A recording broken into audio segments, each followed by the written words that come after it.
Ladies and gentlemen, you know me. You know I've been doing the deepest of dives into Warhammer lore, and I have been loving it. I am at the cusp of reading the novels for the sake of a philosophical diatribe main channel video on Warhammer, which I might end up actually getting to at some point.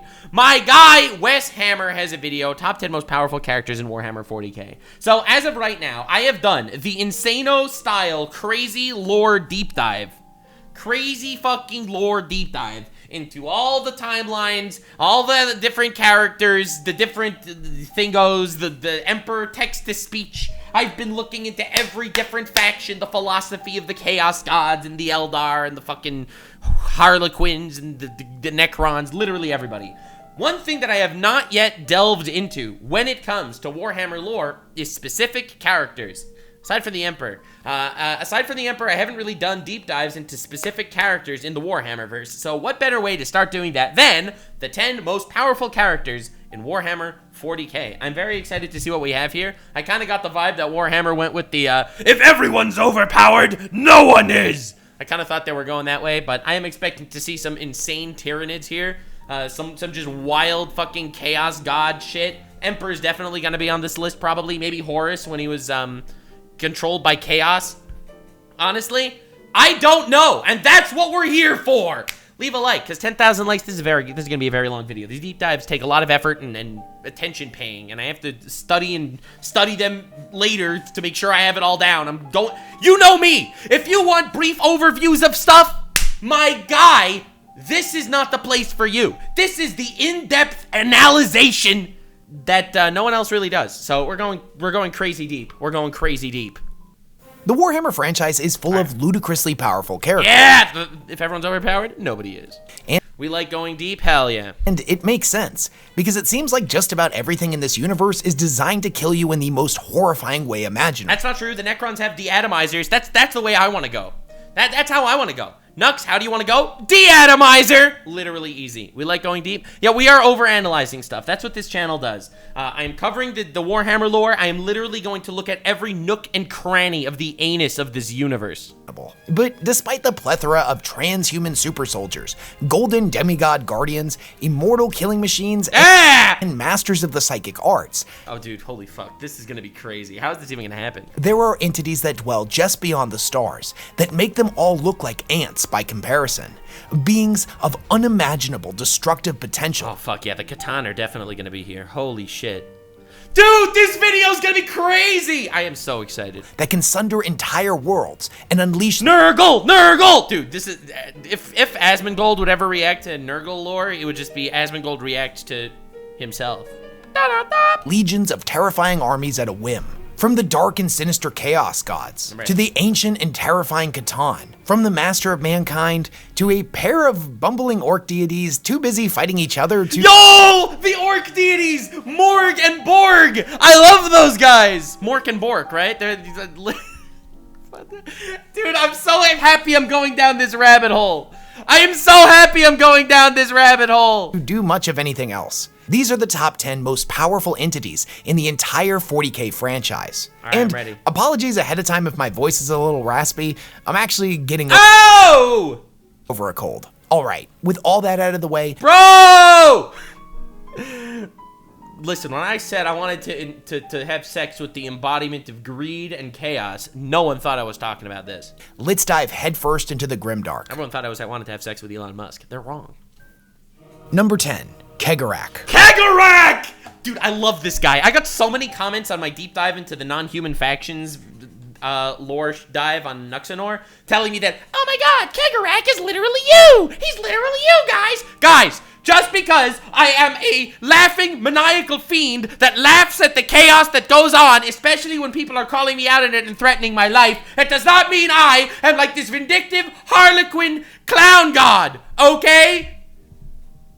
I'm starting to actually see the resemblance now that you mentioned it. I'm not gonna lie. He is the only Eldar god that survived Slaanesh because he laughed at the chaos instead of absorbing it. Bro, this is just the guy that can't get canceled on Twitter because his personality is too good. If the shoe fits, fuck you. Kegarak is the Eldari trickster god, most commonly associated with the faction known as the Harlequins. Now, over the years, he has gone by many names, including the Laughing God or the Great Fool. He is one of the only surviving members of the Eldari pantheon. So from what I understand, he's the only surviving member. I guess there are more that I'm just unaware of, but that's crazy. Isha and Khaine survived too. Okay, all right. One of three. So three Eldar gods actually survived Slaanesh's massacre, and he was one of them. And he literally did it by just laughing. Dude, I fucking love this guy. I'm so happy he's on the list. Holy shit. I don't know much about him, but I did look at the wiki on this dude, and man was a psycho. As aside from himself, Khaine the god of war, and Isha the goddess of healing, each of the other deities would be systematically hunted down and murdered by the newborn chaos god Slaanesh. Yeah, the legend goes that due to Slaanesh is such a crazy character. He has to be up here. I wonder if all the chaos gods are going to be on this list, just by the fact that they're all, you know, respected relatively equally as far as a chaotic pantheon.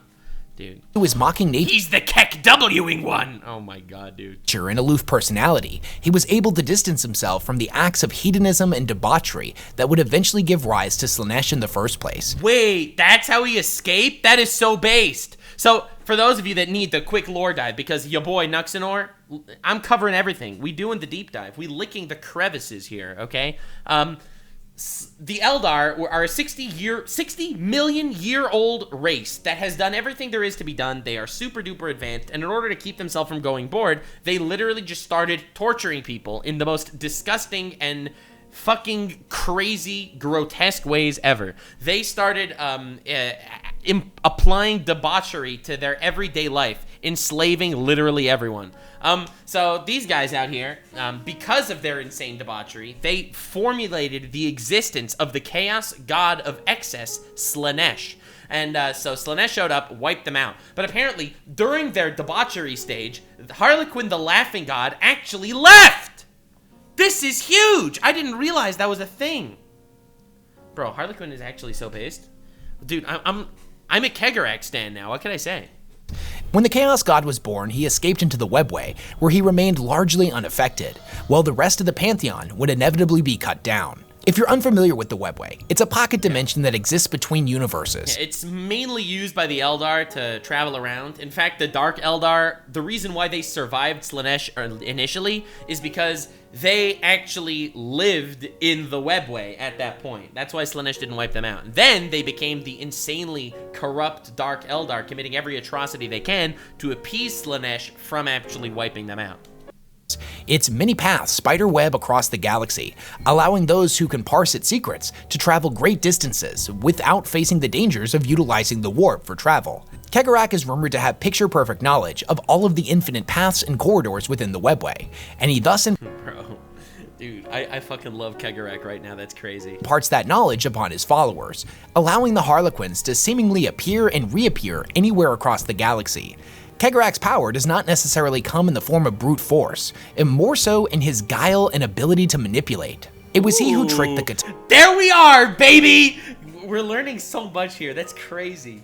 That's why he's known as the laughing god or the trickster, because manipulation is his main tactic, not because he isn't also just a genius and smart and noble. This dude has the ultimate philosophy. Like, stop saying literally Nux, okay? He's a giant troll, a galactic troll. Oh my god, dude. Into devouring their kin, but we'll touch on them a little bit later. He tricked the Khorne? Oh my god, the Khorne were around for 60 million years! Wait, so for those of you that are unaware, Khorne they were insanely powerful. They were a race that turned the Necrons into the undying soldiers that they became. So, eventually, the reason why the Khorne fell is because they were lulled into a false sense of security, and the Necrons actually rebelled once the Khorne just started fighting with each other and shit. Are you telling me that Harlequin, that Kegarak is the motherfucker that convinced the Khorne to start fighting each other to open an opening for the Silent King's rebellion of the Necrons? Are you telling me that 60 million years ago, strongest race, the Khorne, who wiped out the old ones, which is an entire civilization of gods, the space vampires, the Khorne, ended up falling to the Necrons because Kegarak tricked them into fighting each other? Holy shit! Dude is the GOAT! Dude, I fucking love Warhammer lore so much. I love Warhammer lore so freaking much. Oh my god, that's insane. Bro literally dabbed and Keck W'd on the entire galaxy. Lol, he said. Lamau, even. Later in this video, buried deep within the webway itself is an Eldari craft world known as the Black Library. The Black Library is said to be a repository of all the knowledge the Eldar as a species ever managed to gain into the entities that live within the warp, and thus it is fiercely guarded by the Harlequins. At the center of the Black Library, right, because ultimately, if you look at the rest of the Eldar right now, so the Eldar, again, mostly wiped out by Slaanesh. So if you look at the rest of the Eldar right now, you got the Dark Eldar, fucking psychos that live in the webway, and then you got some other Eldar that survived on these giant continent-sized ships all over the galaxy that were far enough from the devastation that was Slaanesh. The Harlequins are really the only group that's actually guarding this dark library. That's kind of awesome. The Craft Worlders. Exists a legendary tome that has been locked with spiritual chains since the collapse of the Eldar Empire. However, as we move into the 42nd millennium, those chains have finally been broken. Supposedly, the book contains the words of Kegarak himself, and written within a certain passage is a prediction of a new future path that completely circumvents the inevitable destruction of the universe by the Chaos Gods, an event the Eldar refer to as Ranadandra. The Laughing God uses his followers, and very specific— Dude, that's crazy. The fact that he doesn't even have the biggest faction, not even close, but he has been manipulating everything since the dawn of time, this fucker.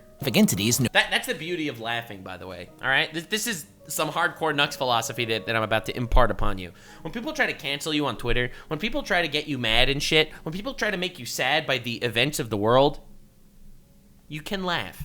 Laughter is the solution. You look at them and you laugh.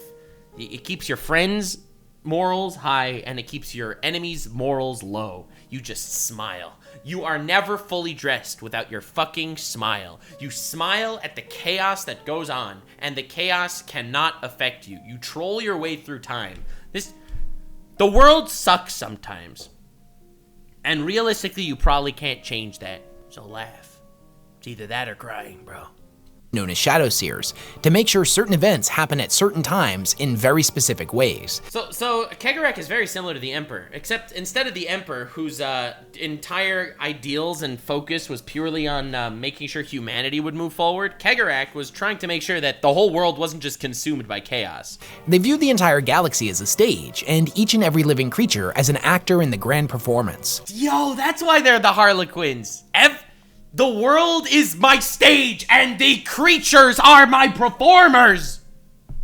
He will guide the world to a better future. By making sure certain events come to pass, they thus will manifest Kegarak's alternative future into existence. He is one of the most intentionally mysterious and cryptic characters in the entirety of 40k lore, but his influence can be felt in just about every major pivotal event over the last couple thousand years. Dude, I love this guy. I love Kegarak. Holy shit. The fact that aside from the fact that the world lore and the world building is so cool, the fact that you could have specific characters that are just so awesome, despite the fact that realistically he's a minor character, like in the scheme of 40k lore. For example, even though Yvraine and the Eldar God of the Dead are often credited with the resurrection of Guilliman, it was actually one of his Shadow Seers that pushed Belisarius Cawl to continue his research into the Cadian pylons, which not only gave Cadia a fighting chance against the Despoiler's incursion, but would also Cadia. lead him to the discovery of certain minerals that would eventually be used in the Armor of Fate, the suit of armor that was used in Guilliman's resurrection. Not to mention, some believe that Kegarak was directly responsible for Ynid's resurrection in the first place. Bro, the fact that this guy has been just touching everything. Holy shit. The world is a stage, and the stage is a world of entertainment. It's the purest kind, my dear. Reality, true passion, after all. The world is a stage, and the stage is a world of entertainment.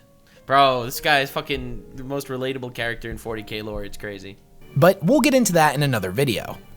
Number 9, the Khorne. Alright, we all knew the Khorne were going to be here. I thought that they would even be higher on this list. The fact that they're number 9 is sending me right now.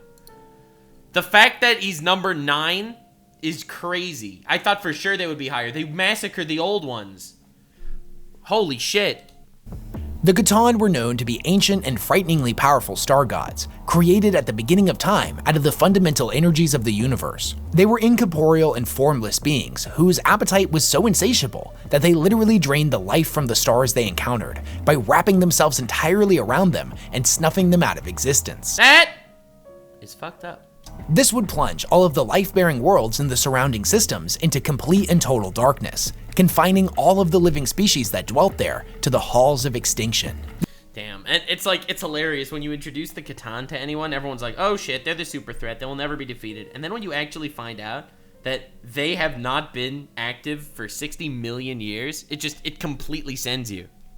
Bro. These ancient creatures would end up forming an alliance with the Necron tier, Yeah, to wipe out the old ones. a war against their hated rivals, the Old Ones. It was the Khorne that tricked their allies into throwing themselves into the Great Furnaces, causing them to shed their bodies of flesh to instead exist as an engram copy of consciousness within a living metal form.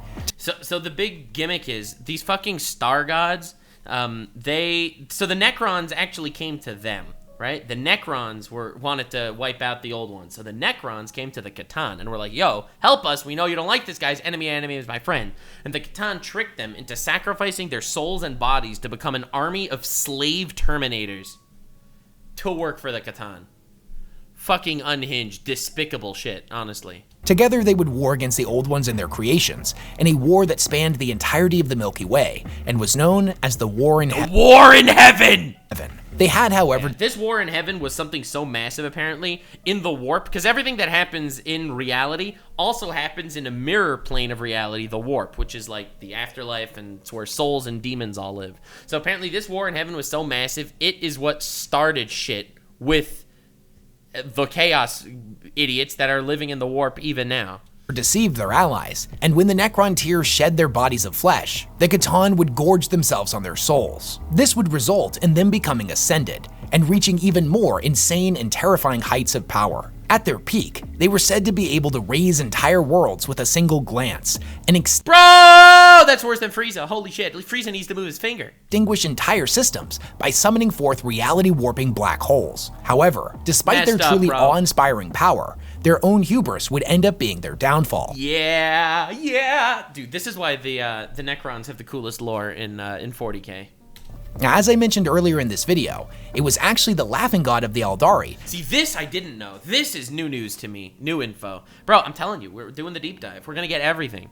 That slowly manipulated the Khorne against one another. They would end up feeding on each other until only 5 were left: the Flayer, the Deceiver, the Nightbringer, the Void Dragon, and the Outsider. The Necrons would eventually turn on their would-be gods. Yeah, so the thing is, it's worse. It's more than, it's not just that they rebelled against them. After the Necrons were completely betrayed by the Khorne literally had them shed their souls and flesh to become slave terminators. They were actually enslaved by the Khorne and used as chess pieces on a massive galaxy-scale war. They had no choice but to continue worshiping them forever because, again, they lost their souls. So, eventually, the Silent King, who was the leader of the Necrons at that time, managed to somehow maintain some level of sentience, aside from just being a robotic tool, and used their infighting as an excuse to rebel. They used their infighting as an excuse, as well as the orcs, the Schmorks, I don't know, the Krorks! The Krorks and the Eldar were also getting close on their territory. They were in infighting, and that's when the Necron rebelled and fucking tore them to shreds and turned giant star gods into basically batteries, which is pretty based, honestly. But apparently that was because of the Laughing God. The infighting happened because of Kegarak all along, which is so cool. And the Maynard dynasty would destroy the Flayer outright. The Void Dragon would end up wounded and flee to Earth in order to prey on humanity. I didn't know that. Ultimately defeated by the Emperor and imprisoned upon Mars. The Emperor beat a Khorne? Jeebus Fleebus! The Nightbringer and the Deceiver would end up shattered, and the Outsider, said to be the most powerful of all of them, would end up being driven into insanity by the lingering bits of consciousness in its mind of all of the other Khorne it had consumed. The voice— Oh shit, it drove itself crazy. Well, ladies and gentlemen, we know why they are in number 9. Because one of the Khorne actually lost to the fucking Emperor. That's crazy, holy shit. eventually caused it to flee our galaxy in a self-imposed exile. And we have no idea what happened to it because as Warhammer 40k, as far as I know, is really only taking place within our galaxy, which is why, you know, one of them, we're only talking about what happens in this galaxy. Whether the Tyranids jump in or people jump out, we only talk about them while they're in the confines of this galaxy. Wait a second, is he the machine god? Oh, fuck, you're kidding me. Are you telling me the Adeptus Mechanicus? The fucking machine worshippers? The Robo-Gooners over there? They're on Mars, right? Mars is their homeland. Oh my god, the Void Dragon is the god of the Adeptus Mechanicus? No, that can't be. That's a theory? Damn. Not much is known about it past this, so it's difficult to quantify its abilities. That being said, it is believed that the Outsider is the only living intact C'tan, and if the Mad Star God was to ever return to the Milky Way, it would be an apocalyptic level threat. When it comes to figuring out just how strong the C'tan are, we can look to their shards. The shards themselves are the only thing that remains of the C'tan after they were enslaved and shattered by the Necrons. Let's go! Based Necrons. Uprising time, baby. These are some of the most powerful weapons and energy sources that the Necrons have at their disposal. And they are purely powered by the fucking souls of former star gods, which is so cool. And are unleashed upon the battlefield when they encounter a particularly stubborn enemy that refuses to yield before Necron superiority. Despite the fact that they exist in a fractured state, each one is said to be a being of near unlimited power, manifesting energy blasts made of pure antimatter, dominating the minds of lesser beings in their vicinity. God damn! Just by them existing in their shattered state as batteries, they're just walking mind control units. Manipulating the flow of time and even banishing those that stand before them to alternate realities. Oh my god! They are still so OP even though they're literally locked in AAA batteries? The 8th edition Necron Codex tells us that their power is limited only by their immense and terrifying imaginations. The C'tan shards of the Nightbringer are said to be some of the most powerful the Necrons have access to, which makes sense, as the Nightbringer was the incarnation of death itself, a creature— What the fuck? Bro, can you imagine being an Imperial Guard in the Imperium's army? Just one Imperial Guard? Can you imagine this? Imagine that. And then you watch this lore video. And you're like, what the fuck? Oh my god, they were munching on stars for millions of years. I mean, yeah, but also, damn, guy, this is crazy. He was so scary, he inspired the idea for the Grim Reaper across the galaxy. Necrons beat up Death and enslaved him. Honestly, that's pretty based as shit. Oh my god, that's insane. The Imperium had a hard time dealing with a single rogue shard. And that's just a part of one of these guys.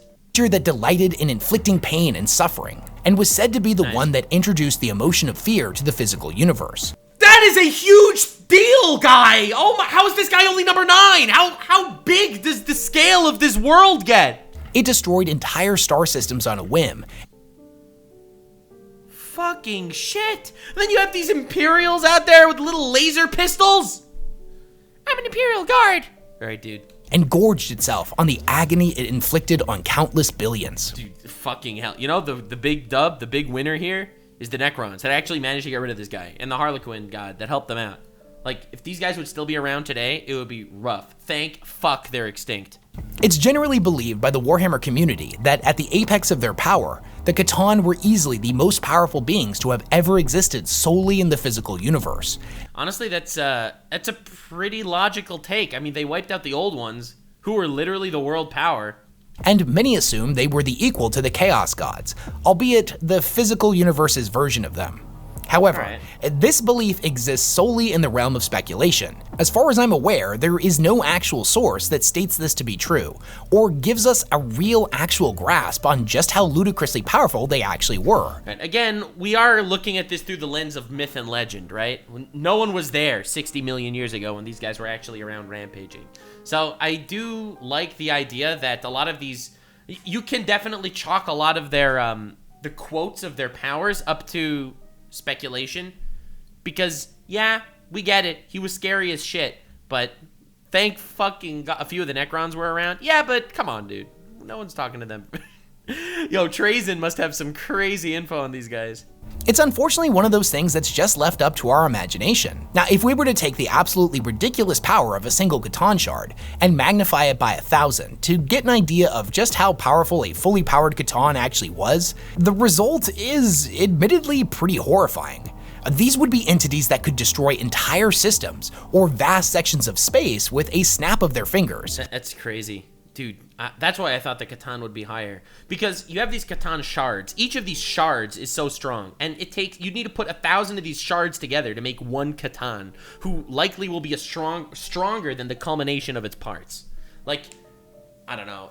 From my understanding of the lore so far, and this is coming from someone who's only spent about 10, 12 hours diving into it so far, I would have put the Catan higher. That's why I was so shocked to see them at number 9. But, alright, we'll see. But as it stands, this is still all just speculative. We don't know how many individual shards of each Catan exist. It could be a few dozen or thousands. Though due to just how big of a deal each one is made out to be, it's likely that they are relatively rare. We also have to bear in mind that the Catan were ultimately defeated and enslaved by the Necrons. True. But if you think about it, that is after lots of infighting, and also the attack of the Krorks and the Eldar at the same time, and also a massive surprise attack of Necrons that literally used Catan power sources to fight them, right?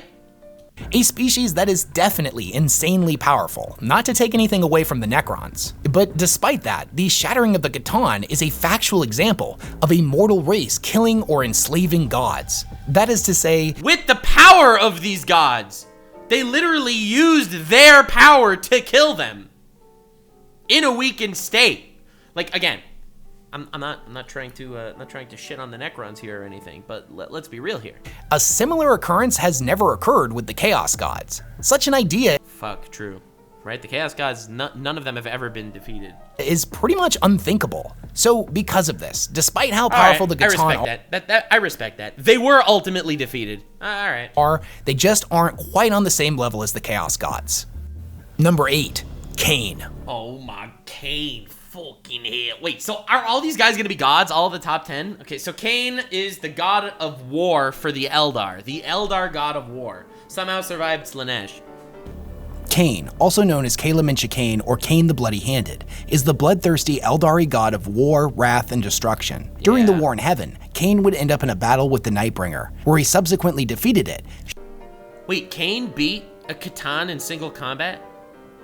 Oh shit. Shattered its necrodermis body, and adding further insult to injury, hurled its scythe into the warp. What a bitch.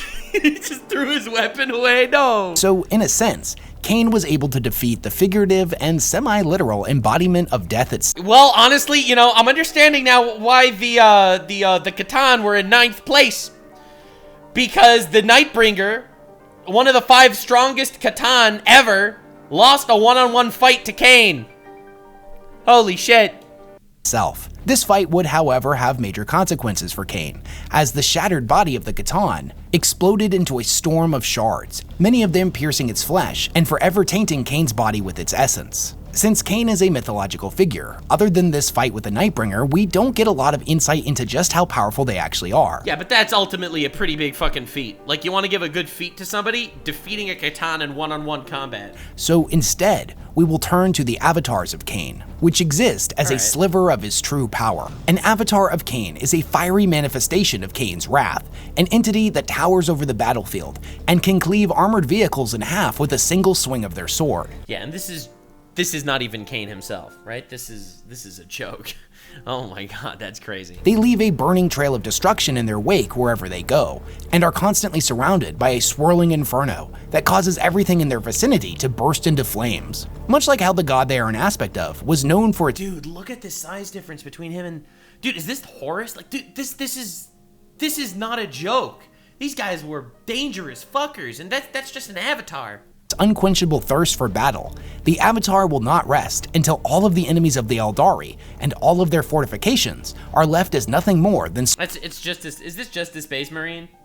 Alright, yeah, this is just a Space Marine. Alright. Still, it's a Space Marine. They're big.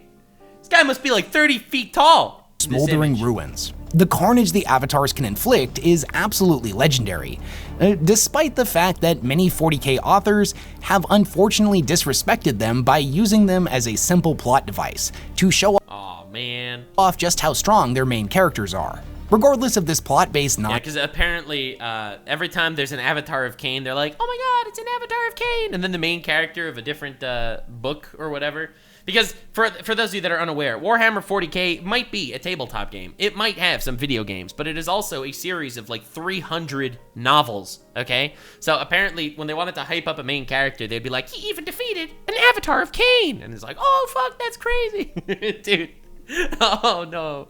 Nonsense. The reality is these monstrosities are some of the most powerful weapons the Eldar have access to, each and every one existing as only a sliver of Khaine's full unfractured power. Yeah, it's definitely worth mentioning that these guys are strong by normal, conventional methodologies.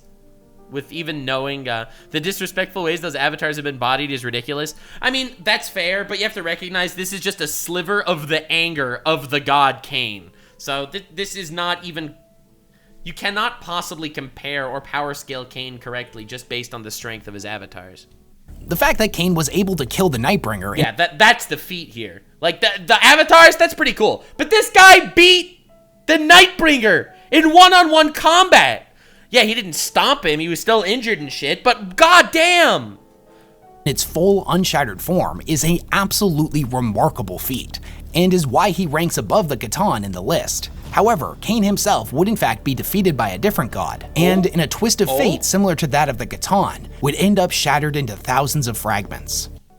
Alright, I don't know who beats him because, again, I told you, I've done deep dives into all the different timelines and the different individual lores of different factions, but not the individual character lores. We're coming up next on this. First, we gotta do the most powerful characters in Warhammer before we start doing that. Next, we're doing every Space Marine Legion. We're gonna take a while. My guess is gonna be he was kicked by Khorne, right? I feel like that's a pretty solid basic guess, right? God of Anger of the Eldar gets beaten by the God of War of the Chaos Gods. I feel like that fits very nicely. Number 7, Slaanesh. Slaanesh! Woo! Dude, everyone knows. Everyone knows. Everyone's here. Everyone, hands on the table. Hands on the table. Keep it away. Hands on the table. Use your hand to click the like button. Get it off of that thing. Slaanesh, also known as Slaanesh, baby. the Dark Prince, or She Who Thirsts, is the chaos god of excess, hedonism, debauchery. She Who Thirsts? Bro, have you seen my chat? Have you seen my chat? They Who Thirst. Bro, dude, unironically. Yeah, I have this one guy in chat. I'm typing without any hands right now, boss. All right, dude. Sure. All right, bro. Just stop spamming Slaanussy. Stop spamming Slaanussy. I can't with you guys. I can't with you guys. Debauchery and all things kinky and depraved. Every single sentient creature, no matter how stoic, is not completely free from desire. Whether it be physical, mental, or spiritual, we all have needs and wants that we wish to see fulfilled. To be honest, I knew Slaanesh would be here. I feel like that was a really obvious one. Bro literally walked out of the womb and ended a fucking civilization. She nuked the Eldar out of time. The Eldar. Like, you don't understand. That's crazy. Slaanesh bringing a new meaning to the taint of chaos. Oh my god, stop it, chat, please, stop. Likewise, these desires exist upon a precipice, and if pushed too far, can descend into full-blown obsession. If pushed too far, the gooning sesh might end early. That which She Who Thirsts feeds upon. Desire can come in infinite forms. Ah! Infinite forms, mostly two. Two big, bouncy desires. It could. Alright, I'm gonna get canceled for this shit. You know what, honestly, that's okay. Whatever, it's over. It's over. It's literally over. Be something humble, like a starving laborer that desires nothing more than food for their family. Something a bit more ego-driven, like a politician's lust for power. Or on the depraved end of the spectrum, the sadistic killer's inclination to inflict pain. Guys, I didn't mean to inflict pain. It was Slaanesh that did it. Guys, it wasn't me, it was Slaanesh. Whenever a mortal gives into temptation of any form, they are unknowingly courting Slaanesh. The act of giving. Yeah, I love what Chaos Gods embody in this lore. The lore of the Chaos Gods in 40k is easily one of my favorite parts of the entire 40k lore. It's the idea that you are always courting Slaanesh when you give in to excess. The fact that Slaanesh was birthed by the excess of the Eldar is so cool. It's literally the coolest thing out there. You know, the Eldar became this debaucherous nation, right? These people that went out there crazy hard and just absolutely went nuts hardo, crazo mode on the universe. And Slaanesh took that as basically the okay to exist. She used their debauchery and giving into excess to take actual form. And that's why the Dark Eldar are still around. The Dark Eldar haven't been consumed by Slaanesh because they are literally feeding her with all the debauchery they are currently causing. Giving in pushes them further along a dark path towards depravity and insanity.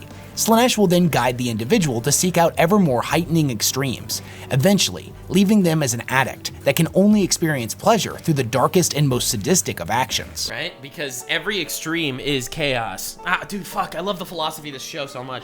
Of this story. I've been looking for someone to actually cover the philosophy of 40k lore. I don't want to be the guy that needs to do that, but I might have to. The philosophy of 40k lore is so cool. The idea that every excess is just an extent is chaos, every extreme is chaos, is so good.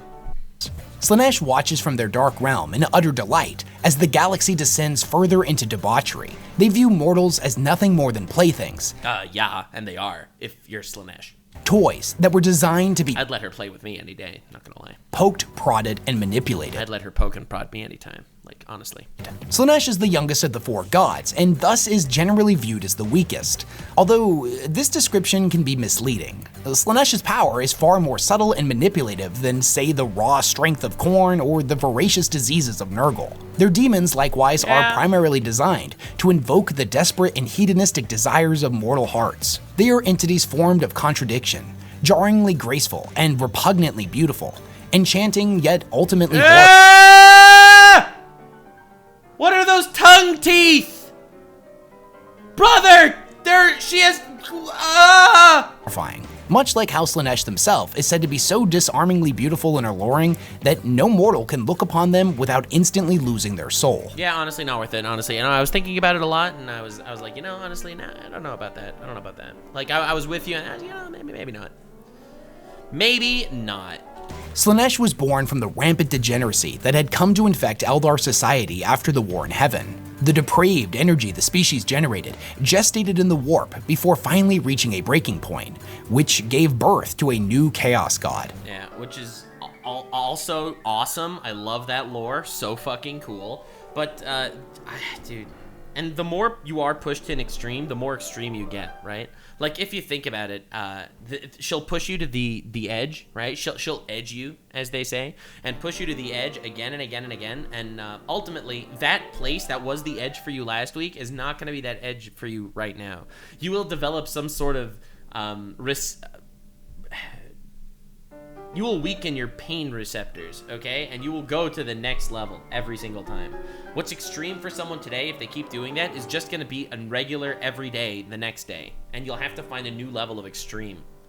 Yeah, she's fucking crazy. She's insane. And talking of this purely from a power scaling perspective, bro, she wiped out billions of people in an instant. The resulting birth scream literally ripped a hole in reality, and the resulting shockwave killed each and every Eldar on every world. That's crazy. That's crazy. Her birth created the Eye of Terror. She created a world of desensitization, bringing people to chaos everywhere. For hundreds of light years. The terrible wound in reality. You commit an atrocity 3 times in a row, and that atrocity does not somehow seem nearly as atrocious as it was. Where the two universes now overlap is what we know today as the Eye of Terror. Immediately after their birth, Slaanesh would go on an absolute murderous rampage and murder the Chaos Gods. and would kill all of the gods. Bro, I would win a staring contest with her eye boobs any day. I would win a staring contest for sure, 100%. Like, there's no doubt in my mind. Like, you may be a chaos god, but like, let's be real. Gods of the Eldar pantheon, with the exception of Isha, Khaine, and Kegarak. So, despite how ridiculously powerful each of them were, they were nothing in comparison to She Who Thirsts, who systematically slaughtered each and every one of them. Yeah, crazy. She straight up was born, wiped out untold billions of Eldar, the powerhouse of the galaxy, and then proceeded to hunt down and kill the gods of that nation. Holy fuck, that's insane. Without taking a rest between each kill. Kegarak managed to escape into the webway, whereas Isha was spared by Slaanesh, but then ultimately kidnapped by Nurgle. Khaine. Bro, Nurgle, no! Asmongold just wanted a whammon in his territory to make content, and then he just kidnapped her. It was crazy. Would be the last one on Slaanesh's hit list, but even against a god who had just battled multiple other deities, he was no match for the Dark Prince and ended up shattered into thousands of shards. No. Deities. He was no hit list, then ultimately kidnapped by Nurgle. Khaine would be the last one on Slaanesh's hit list. So Slaanesh beat Khaine too? Oh my god, this is like the most basic power scaling in the world. If Slaanesh beat Khaine and Khaine beat the Khatan, she definitely deserves this slot. How is she only number 8 on this list? I am losing my mind. The 4 Chaos Gods is kinda like being the weakest heavyweight champion of the world. Yeah, some other title holder would probably beat them if they both fought during their prime, but against the rest of us normies, it would be an Speak for yourself, I'm not a normie. I would absolutely get wrecked by Slaanesh, though. absolute slaughter. With consent.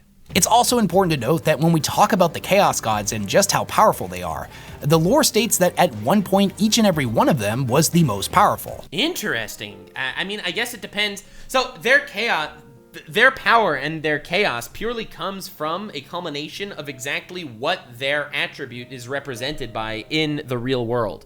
Remember, they are beings that exist within the warp. The warp is a fucked up mirror of the chaos of life. Every soul that dies ends up in the warp. Slaanesh was born because of the chaotic excess of the universe, thanks to the Eldar, and that's why she's around right now. The same way Nurgle is probably only around because who knows how many millions of years earlier, the chaos of a rotting society brought him to life. And for all you know, the chaos of an endless war is eventually what brought Khorne to life. Their existence and power is probably a complete reflection of the chaos that exists in the world, which is why someone like Slaanesh is not going to try to stop the Dark Eldar, despite the fact that she's wiping out all the Eldar. Because since the Dark Eldar are so fucked up, literally so fucked, so despicable, they are feeding her more by existing than they would by consuming them.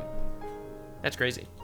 With Slaanesh, it definitely would have been right after their birth. Because of this, I'm going to be ordering the Chaos Gods where they fall in the hierarchy as of the 42nd millennium. Yeah, it makes a lot of sense. You want to obviously measure it based on now instead of based on the future. Or the past. Number 6, Nurgle. Nurgle. Aw, dude. Are we covering all 4 of the Chaos Gods back to back to back? Wait, so Nurgle's the second weakest according now, I guess? Fuck, dude. Yeah, honestly, Tzeentch seems insane. Tzeentch seems fucking crazy. Yeah, this is a perfectly logical list.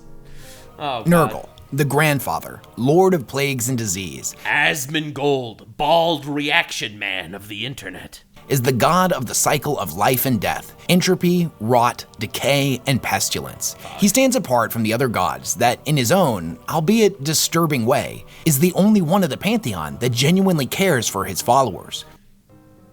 Nurgle loves. Asmongold loves his fans. This is the equivalent of Asmongold loving his fans, honestly.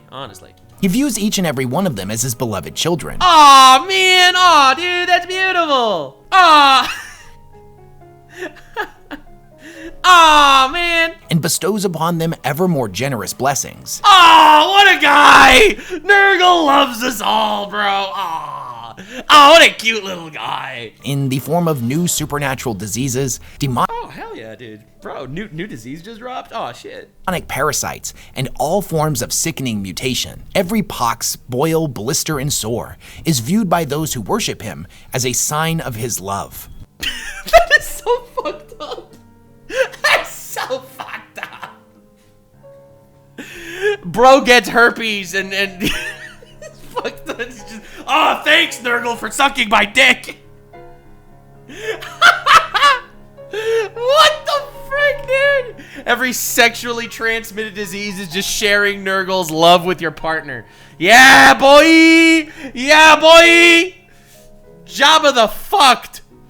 He is the embodiment of the fear of death, shared by all sentient. The fear of death. Honestly, I love that. Dude, so I know I'm making fun of the Nurgle lore, but Nurgle lore is so good, though, right? There is something, every one of the Chaos Gods has two sides, right? The side that is absolutely chaos and horrible and evil. However, there is also the side of the Chaos Gods that is beautiful and why one would worship them.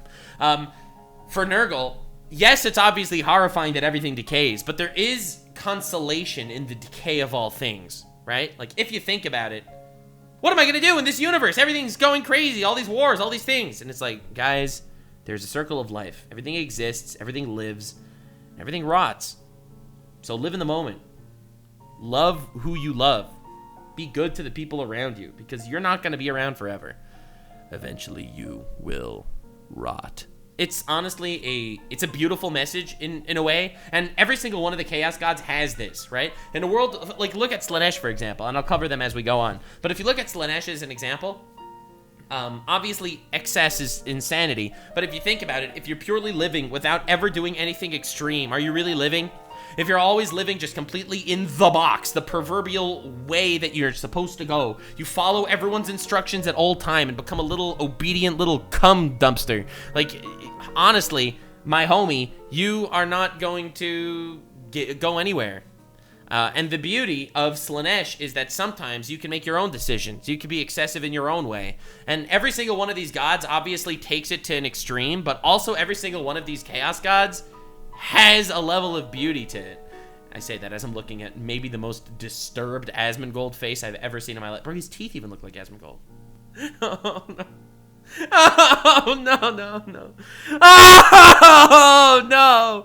No, God. Oh, no, never mind. I didn't see anything. I didn't see anything. Creatures, perhaps the first fear to have ever existed in this universe. Right, the fear of death, right? The fear that your life will end, and that he might be the oldest, damn.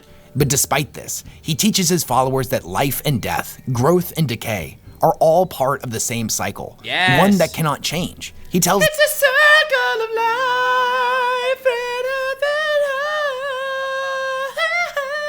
Bro, every time I see Lion King now, I'm just gonna see Nurgle as the guy picking up Simba. them to not fight against this cycle, but to embrace it, to embrace the despair of death. He teaches that entropy is the one unchanging truth of the universe.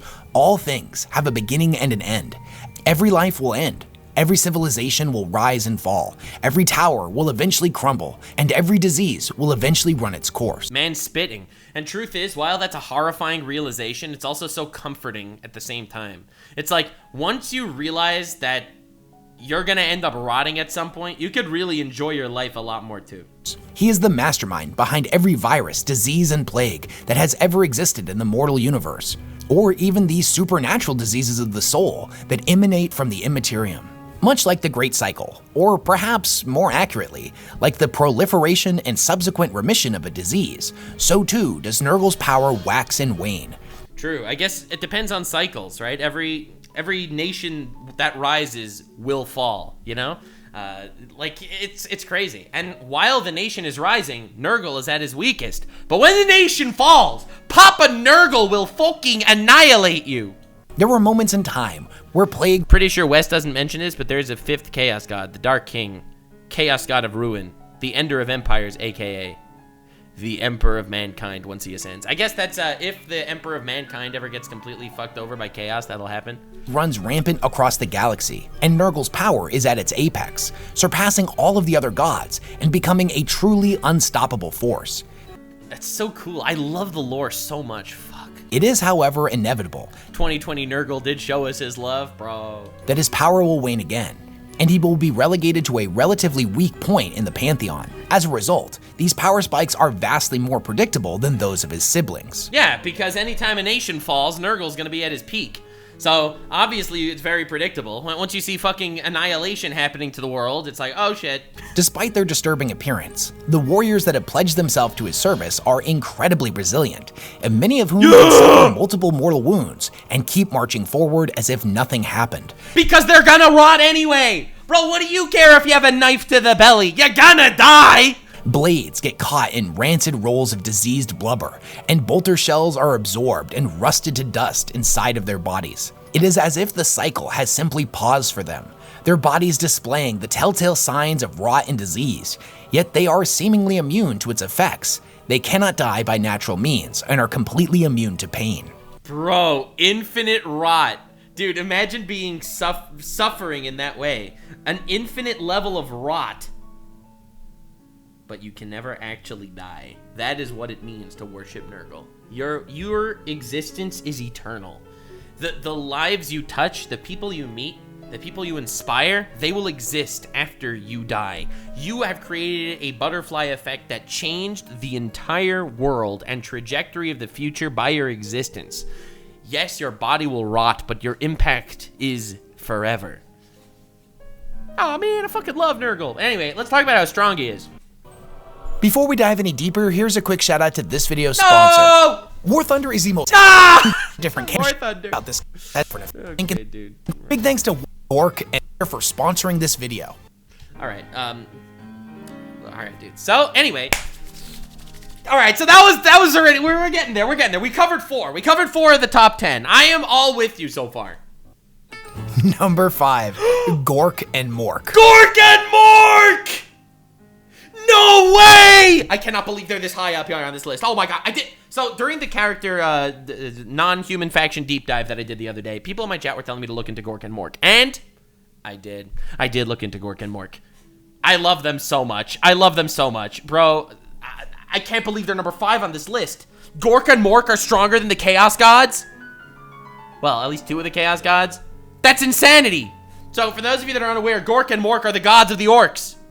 I mean, I'm sure that was a pretty easy guess. And they are mind-warpingly powerful. Since they're complete dumbasses, they will put their faith into anything they want. And anything that they put their faith into becomes reality. They think the color red makes things go faster. So they will paint their bike red. And their level of faith in their bike is going to be so real, it will actually cast magic to make the bike faster. They are cunningly brutal and brutally cunning. These guys are morons and awesome legendary creatures. Gork and Mork, fuck. Despite the previous couple of entries on this list, I'm sure you were expecting another Chaos God here. I did. I thought for sure next was going to be Tzeentch and then next was going to be Khorne. You were going to literally put them one after the other. But that is in fact incorrect, my friend. It's Gork and Mork, the gods of the orcs. Almost all of the lore we have about them comes from the orcs themselves. I mean, it's lore from, I don't think, have we ever met these guys? I don't think we've ever actually met them in Warhammer lore. I think they're just kind of tales told by the orcs. They say they are the biggest and toughest gods. One is brutally cunning and the— Wait. Orcs think blue is a lucky color, and the Ultramarines, which are the blue space marines, which are blue, happen to have massive plot armor. Coincidence? Or did the orcs create a reality to keep the Ultramarines safe? Oh my god! My favorite orc story is when an orc forgot he couldn't breathe on a broken ship, and he was fine. Until other orcs showed up and reminded him he couldn't breathe, and he drowned! My god! Dude, I love the orcs. I love them so much. They are such a beautiful, beautiful nugget of Warhammer lore. The other is cunningly brutal. Mork is clever enough to wait for you to have your back turned before hitting you twice as hard, whereas Gork will hit you regular-like, but then when you turn to face him, he'll punch you twice as hard. Because of fucking love these guys so much. This, it is common for orcs to have a favorite of the two. Wait, canonically speaking, orc spaceships have rolled down windows. No way! Two gods. Gork represents the pure aggressive nature of the orcs and is more preferred by boys, knobs, and any straightforward orc fighter, whereas Mork's cunningness makes him the preferred deity of the more esoteric orc units, like Weird Boys, Commandos, and Mech Boys to name a few. I love them so much! We have to do a dive into orc lore. Just a full fucking big-ass deep dive in orc lore. But at the end of the day, they're mostly interchangeable, and I think the orcs forget there's a difference pretty often. And if they forget there's a difference, then due to their own magic system, there becomes no difference. When it comes to measuring their power, we have to get a little bit Thank you. I'm really happy you're gonna get into this, because how on earth are you gonna put Gork and Mork above the Catan? speculative. Warp entities like the gods get their power from collective belief and emotion. Take, for example, Slaanesh. They get their power from excess. So the more people pray to Slaanesh, and the more there's an abundance of hedonism and debauchery in the galaxy, the stronger they become. Right, just like the more rot and shit happens, the stronger Nurgle gets. Yeah. The orcs have a presence in the warp, just like every other living creature. And they are so unbelievably simple in nature that their gods don't have these grand mythologies with all this overlapping lore that tends to contradict itself. No, nothing like that. The orcs think their gods are the best, and thus they're the best.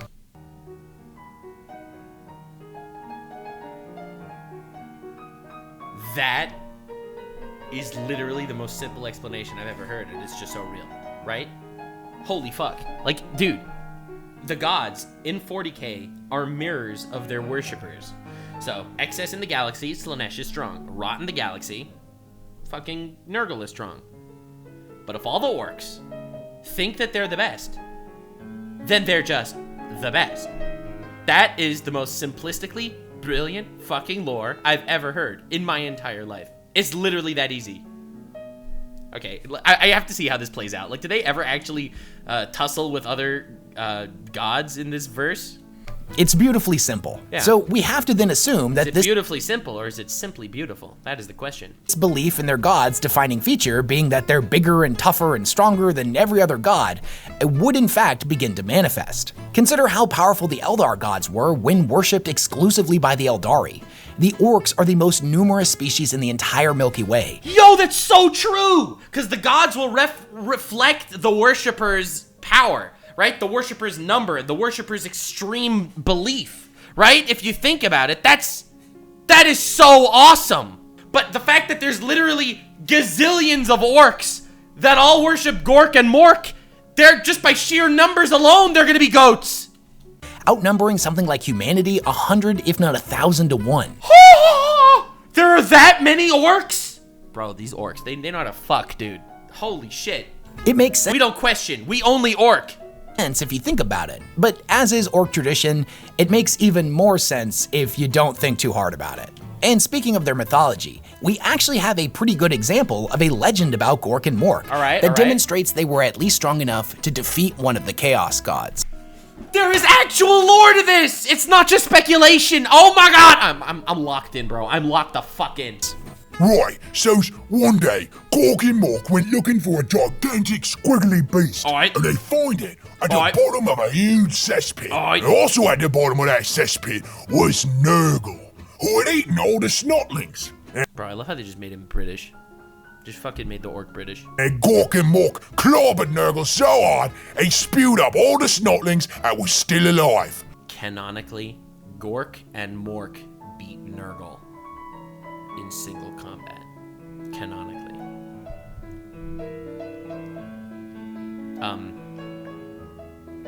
Wow. That's not a joke. That's not,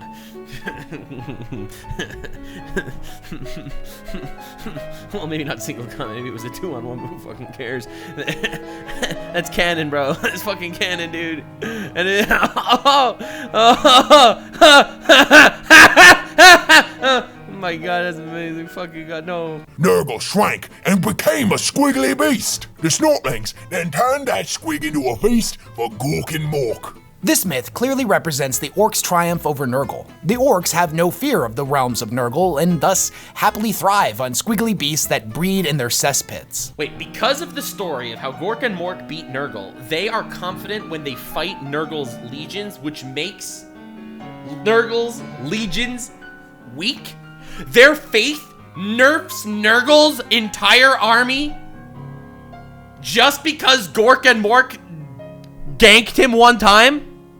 That's amazing! Despite this story, we don't see a lot of evidence of them fighting against the Chaos Gods in the lore. Gork and Mork are not sending incursions of orc demons into real space, nor are their blessed followers turning into the equivalent of demon princes. But now that I think about it, that would actually be pretty awesome. However, from what I've read, all of this would certainly be possible. Gork and Mork really could be the strongest of the gods and can wipe the rest of them out. Yeah. They are, however, too busy fighting themselves in the warp. No! That's all they've done since the dawn of the orcs is... Dawn of the Orcs, you have Gork and Mork just fighting each other for eternity. Bro, it's just Dory and Broggy all over again. just beat the crap out of each other. So if you want my personal, definitely unbiased opinion, Gork and Mork are definitely the strongest. But for the sake of trying to be as accurate as possible with my videos and not just throw out the dozens of hours of research I've put into each and every one of them, I have to rank them in the purely speculative realm. Also, some dude on Twitter theorized that Gork and Mork are just Khorne and Tzeentch, but they painted themselves green and whipped the orcs up into a frenzy. Alright, dude. Alright, you know what? Honestly, alright, you know, you can't argue with fucking that, you know? That's neither here nor there and is definitely not canon, but this is my video and it made me laugh, so I'm including it. Nice. Alright, before we get into the next one, so far, just to be clear, we had Gork and Mork. Again, I think that in their story, they beat Nurgle, and I am all for that, honestly. They beat Nurgle. That's look, when you're going to be talking about godlike characters like this that don't necessarily have a direct presence in the novels with direct power scaling feats, you're going to have to get into the more esoteric stuff, right? Obviously, we're not talking about arm wrestling contests between Space Marines. Number 4, Tzeentch. Tzeentch, also known as the Changer of Ways, or Tzeentch is, again, one of the coolest. Dude, all the Chaos Gods, fucking awesome. Literally the coolest characters. It's insane. The Architect of Fate, is the Chaos God of sorcery, knowledge, mutation, destiny, lies, and change. Trickery. He is directly empowered by every mortal race through their desire to plot and deceive.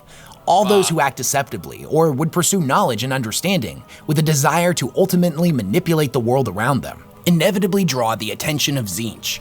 So, just to be clear, Tzeentch, again, just like all the other Chaos Gods, there is a brilliant philosophical background to Tzeentch, and I think this is important to note, right? As I've mentioned, every Chaos God is an embodiment of chaos in a different way.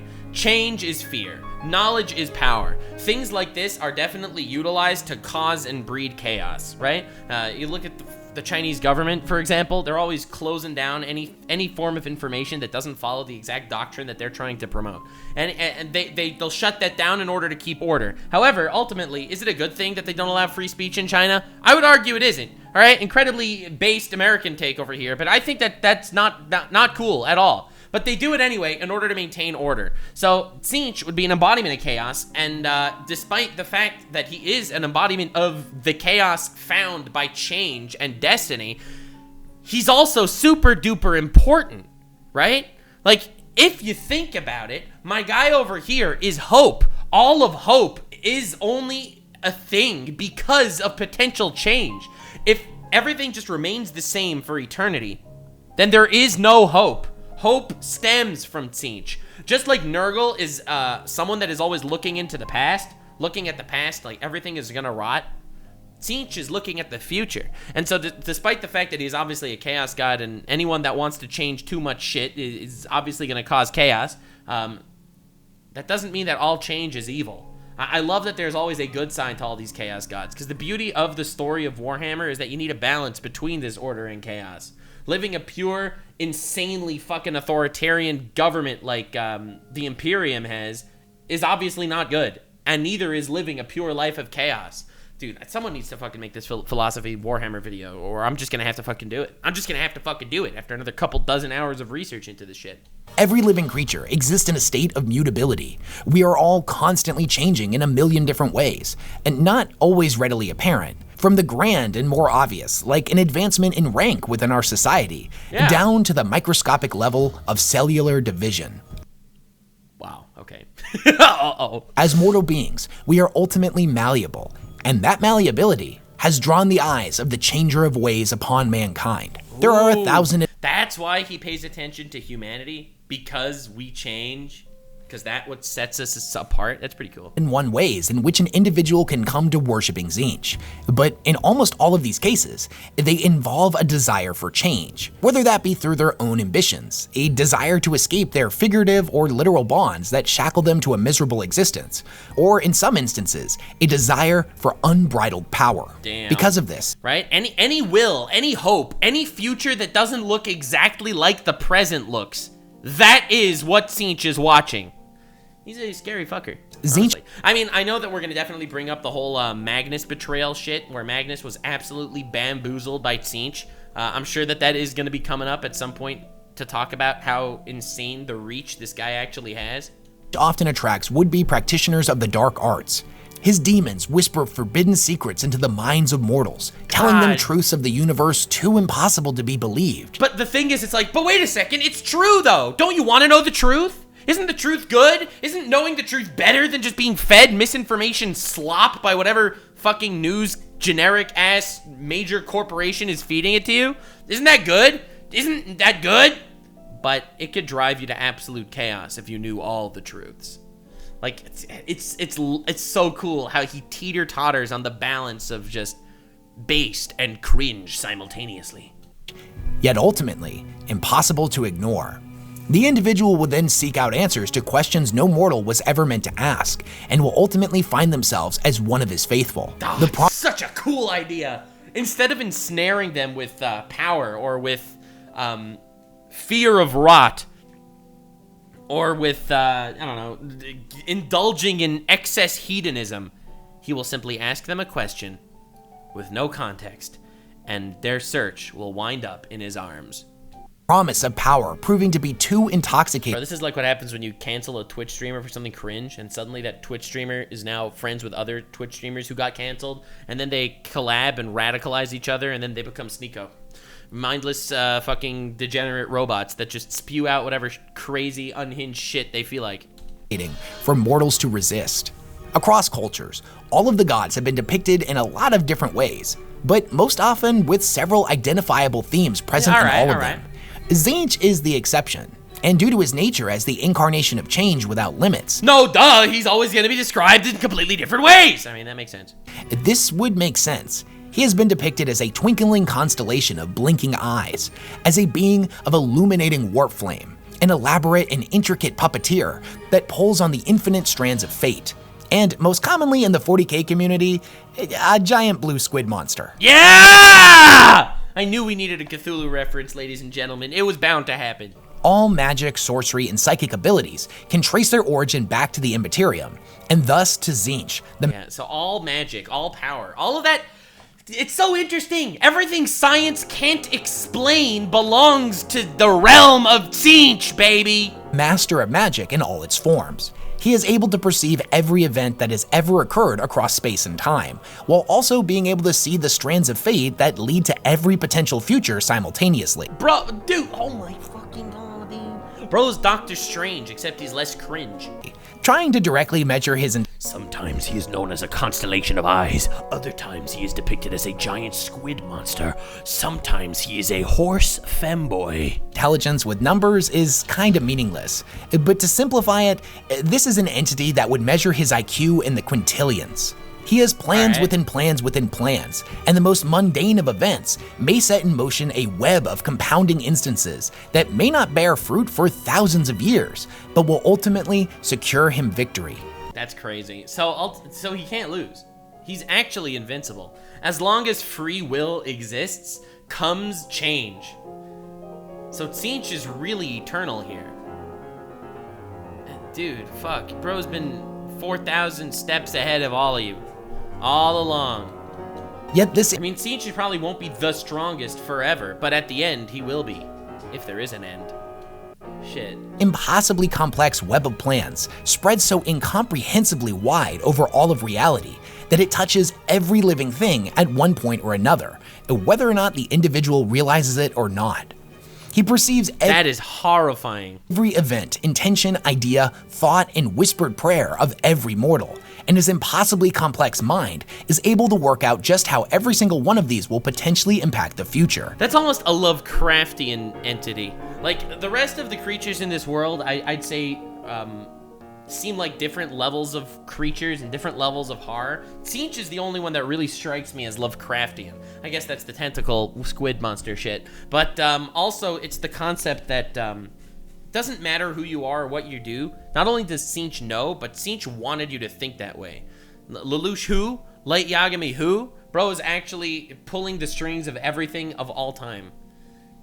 And in fact, and we rarely get to see him do anything, but as far as I understand, the only time we are actually confirmed to know a tiny little thing that he did is what got the Emperor crippled and rotting on a fucking chair in the Imperial Palace. He whispers one thing to Magnus one time, and it's over. Actual eldritch horror. He watches over every sentient creature within the mortal universe with great enthusiasm, watching as each of his plots and schemes slowly begin to unfold into history. Tzeentch favors the cunning and intelligent over the physically strong, and thus rewards his followers with insight into the future and access to forbidden lore. He is ludicrously strong, but at one point was said to be even stronger. So strong, in fact, that the gods did the impossible. Whoa. They set aside their differences to team up against him in order to bring him back down to their level. Yo! The Chaos Gods, gods of chaos and disorder, teamed up because they were scared of Tzeentch. Jeebus, that is a statement. Holy crap. The ramifications of that. This was ultimately successful, but obviously also part of Tzeentch's plan somehow. Because if Tzeentch knows everything, that he knew that becoming as strong as he did will bring them together. Unless Tzeentch wanted them to literally come together to take him down. According to the Great Deceiver, was all part of his plan. Of course it was. Literally, of course it is. He is the embodiment of change and destiny. He knows everything. Some believe that if Tzeentch truly willed it, he would end the Great Game and achieve dominance over the rest of the Pantheon. But due to his complicated and enthusiastic nature for the Great Game itself, he never would. Oh, dude, fucking crazy. In a world where Tzeentch is eternal, the war will never end. The war will never end. There will be tiny fractions of breaks between the next giant play that comes to the stage. He could wipe everyone out. He could obtain complete domination. But where would the fun in that be? And most likely is incapable of doing so.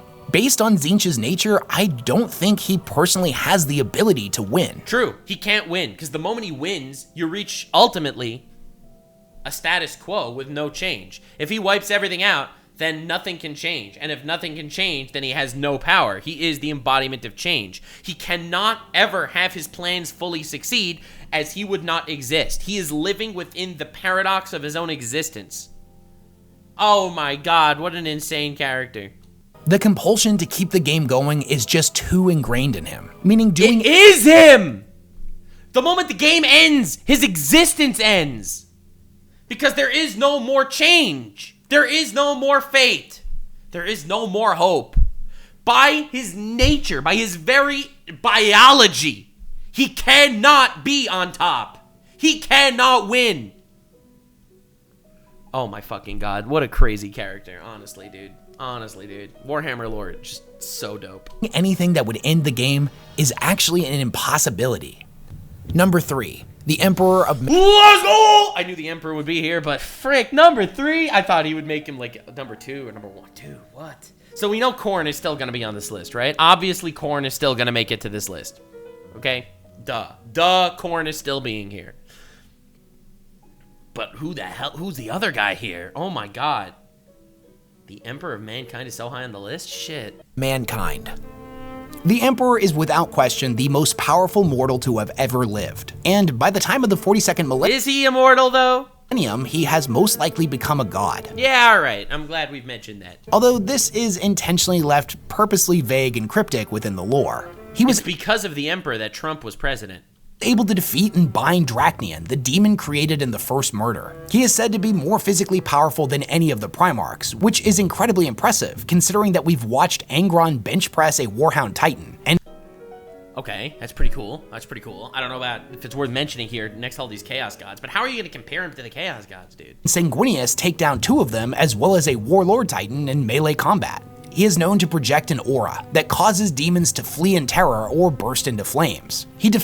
he can make demons burst into flames by his aura? I didn't know that. Like, I knew he was manipulating everything. I didn't realize he was actually this strong. Defeated and ascended Horus, his Primarch son. Right? Horus, after he was being controlled by chaos, was beaten by this guy.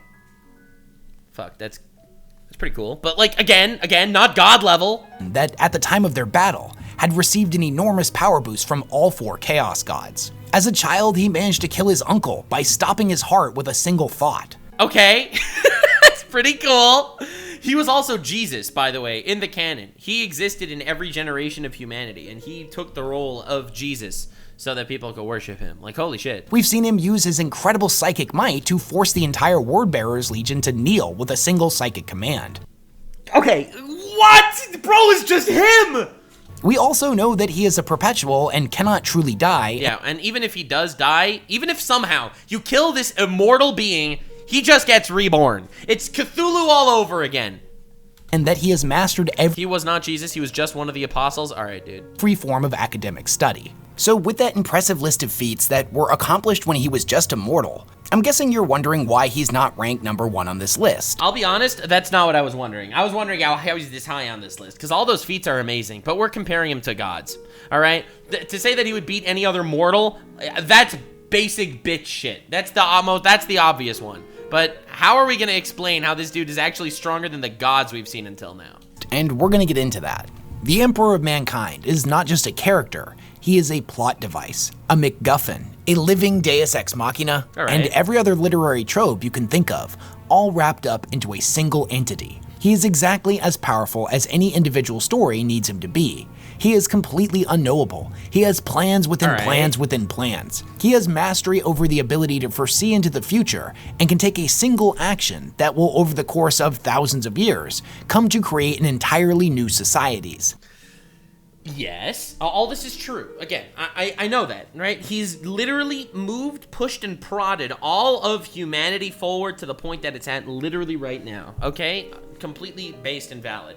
You can't say that his plans are going to be as intricate as Tzeentch's, obviously. But how does that put him this high on the list, though?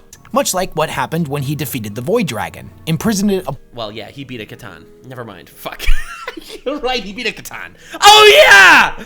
Oh, yeah, he beat a Catan, an astral Star-Lord vampire fucker. Yeah. Upon Mars, and then subsequently the dreams of machines the Catan would generate in the inhabitants of the Red Planet would eventually give rise to the Mechanicum, a faction that would Wow. Wait. Wow. Yo. Wow. Think about it, right? Why did he imprison it on Mars? I was looking at this from the wrong perspective literally the entire time. So, yo, this I'm literally shaking right now. This lore is so fucking good. Think about it. The Emperor banned all religions. That was his first decree. He becomes the Emperor. He's like, yo, it's me, the Emperor. We're banning all religions. No more religions. We're all united as one. All right? Okay, cool. But then, the only religion that he lets be around is the Adeptus Mechanicum. Maybe because he needed weapons, or maybe he has some other plan for them in the future. It's because of the Mechanicum that the Necrons exist, right? That they were the ones that woke up the Necrons. Maybe the Emperor really wanted them to wake up the Necrons, which is why they exist altogether. That's also something important. But third, and most obviously, is after he beat the Void Dragon, a Catan, a vampire space god, he imprisoned him on Mars, where inevitably the Mechanicum would start worshipping him. He created the inception of the Mechanicum without them even knowing it. Damn, bro. I didn't even realize that. Mechanicum and Mechanicus are different. I'm trying, man! Supply his armies with fantastical new war machines. He is a psychic phenomena, a hurricane of arcane potential. Yet, despite this, due to many contrasting depictions of him by different authors, we aren't able to get a real feel for the full scope of his abilities without filling in the blanks with our own interpretations of the text. On one hand, he is said to be powerful enough to challenge the ruinous powers, yet in a fight against a 30-foot-tall orc, he had to be saved by his son Horus. What? Wait, no! No! Tzeentch had to cripple the Emperor or his plans wouldn't work? I don't know, maybe. But like, dude, fuck. How are you gonna put him in third place? How are you gonna put him in third place? I mean, he beat a Catan, but like, dude. But did he throw the fight intentionally because his foresight told him that the resulting saving by his son would boost his confidence and thus play into future events? Damn, true. You can never take anything that happens to the Emperor at face value, because he obviously knew that he would be in that position, and he knew what him losing would do for the rest of the people. Like, that's a very true statement right there. Right? Every fight that he walks into, that he starts losing, he knew beforehand that he would be losing that fight, yet he walked in anyway. You cannot gank this man. He is unjumpable. Who knows? Maybe. There's nothing in that story to suggest that. No winking at the audience, no foreshadowing of future events, or some cryptic line at the end of the book. Yet, this is the narrative that many of us— Rare Emperor L or common Emperor W? That is the question. —have adopted. As the godlike being who can go toe-to-toe with the Chaos Gods, losing to an admittedly enormous orc just doesn't make sense. Yeah! But I feel that's kind of the point. The mystery, the uncertainty. No matter how much somebody learns— Yeah, he's a fascinating character, that's for sure. —about the Emperor, they are constantly left with even more questions by the end of each and every story. They are left in a constant state of doubt over what they think they know. And to me, that's the entire point of a character like the Emperor. Is he a giant, shimmering, godlike being that will lead humanity into the future? Or is he just a guy being dude, a dude being guy, a bro? Or is he a shriveled up old perpetual that just projects an illusion of grandeur to manipulate those around him? Did all of these events actually happen? Or are they simply the result of thousands of years of propaganda and selective record purging? This is what makes the Emperor so fascinating. He is definitely a fascinating entity. I hope someone did like a full fucking massive deep dive on this guy's character. I really hope someone did, because I want to get into Emperor lore. Next is probably going to be all the Space Marine Legions, but I definitely want to do that. But, dude, what an interesting guy, honestly. And above all else, in my personal opinion, a literary triumph. The idea that you can have this character be written about and expanded upon by dozens of different authors over multiple decades, each contributing a new element to the multifaceted enigma that is the Emperor. And yet, he never gets boring. It's honestly true. It is a literary triumph. It is a philosophical and literary W, the fact that the Emperor exists. This is a trope that shouldn't work. MacGuffins and Deus Ex Machinas don't make sense inherently, and they are annoying almost every single time. The fact that he exists and his existence is that MacGuffin and it's so praised by everyone is brilliant. Literally brilliant. It's a masterclass in writing, and Warhammer 40k gets shit from a lot of places that I see, that it's just about big guys fighting, and they could not be more wrong. He never falls into the Superman trope, wherein a character has demonstrated so many ludicrous feats over the years, it's impossible to take any threat he comes into contact with seriously. The Superman trope is massively important because, on the one hand, every time he wins a fight, it's boring because he's overpowered, and every time he loses a fight, it's offensive because how the fuck are you going to make this guy lose? How are you going to make him lose when he's so powerful? And the Emperor could somehow do both. He could win in an exciting way, and he could lose in a fascinating way. He is a brilliant character. He is a construct of every brilliant trope humanity has to offer because he's a culmination of humanity. Because at the heart of it all, the reader is still left doubting what they think they know about him. Yeah, everything that he does needs to be second guessed. Every fight he loses, you need to wonder why he decided to lose. And every time he wins, you have to wonder what the purpose of this was to begin with. Every event throughout human history, you have to wonder why the Emperor wanted it to happen the way it did, or if the Emperor actively prodded it into existence. What a fascinating archetype of a character, and one that fits so well in the Warhammer lore because you see the gods all these other factions have too. He earned godhood. This guy was a legend, honestly.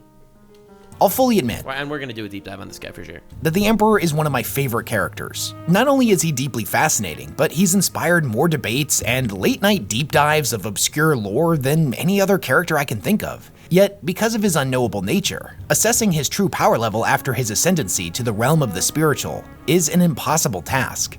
Every single failure of his can be written off as him either only using 1/100th of his power, or that failure was a secret victory, as the unraveling of one of his plans would put him closer to his ultimate goals. There is whatever that might be equal evidence to support such notions as true and false. Did he plan the Horus Heresy from the start in order to eliminate problematic legions, much like he did with the Thunder Warriors? Damn, I suspected that earlier. But the point is, the fact that he's been a husk just wilting on a chair for the last 10,000 years, it's like, he obviously knew that was going to happen. Are you really telling me that a quarter of his life, he's just going to be spent just sitting on a chair melting, and that's what's going to become of this character? Unless he wanted it to happen for some reason. Unless for some reason, it's important for him to do that. Did he know Magnus was going to sabotage his Webway Gate, and thus made a problematic judgment call at Nikeah to ensure that it would happen? Was it his plan all along to end up on the Golden Throne so he could ascend to godhood? Did he seemingly crusade against religion in order to eliminate competition, so once he was entombed there, he would be the only god left for humanity to turn to? Fuck, dude, honestly, is it all actually just part of his plan? Holy shit. Is he lying to Ra Endymion when he described his foresight as fallible? When it comes to the Emperor, the questions and mysteries are more captivating than any answer could ever possibly be. Yeah, because here's the thing. If he knows all of the future, but he doesn't want everyone to know that he knows the future, he's gonna lie about it. No statement said by the Emperor can be taken as fact. No action he ever took that looks like an L could actually be interpreted as an L. Questioning how or why the Emperor has ever lost a fight is heresy! And if the writers are smart, they'll keep most of those mysteries unanswered.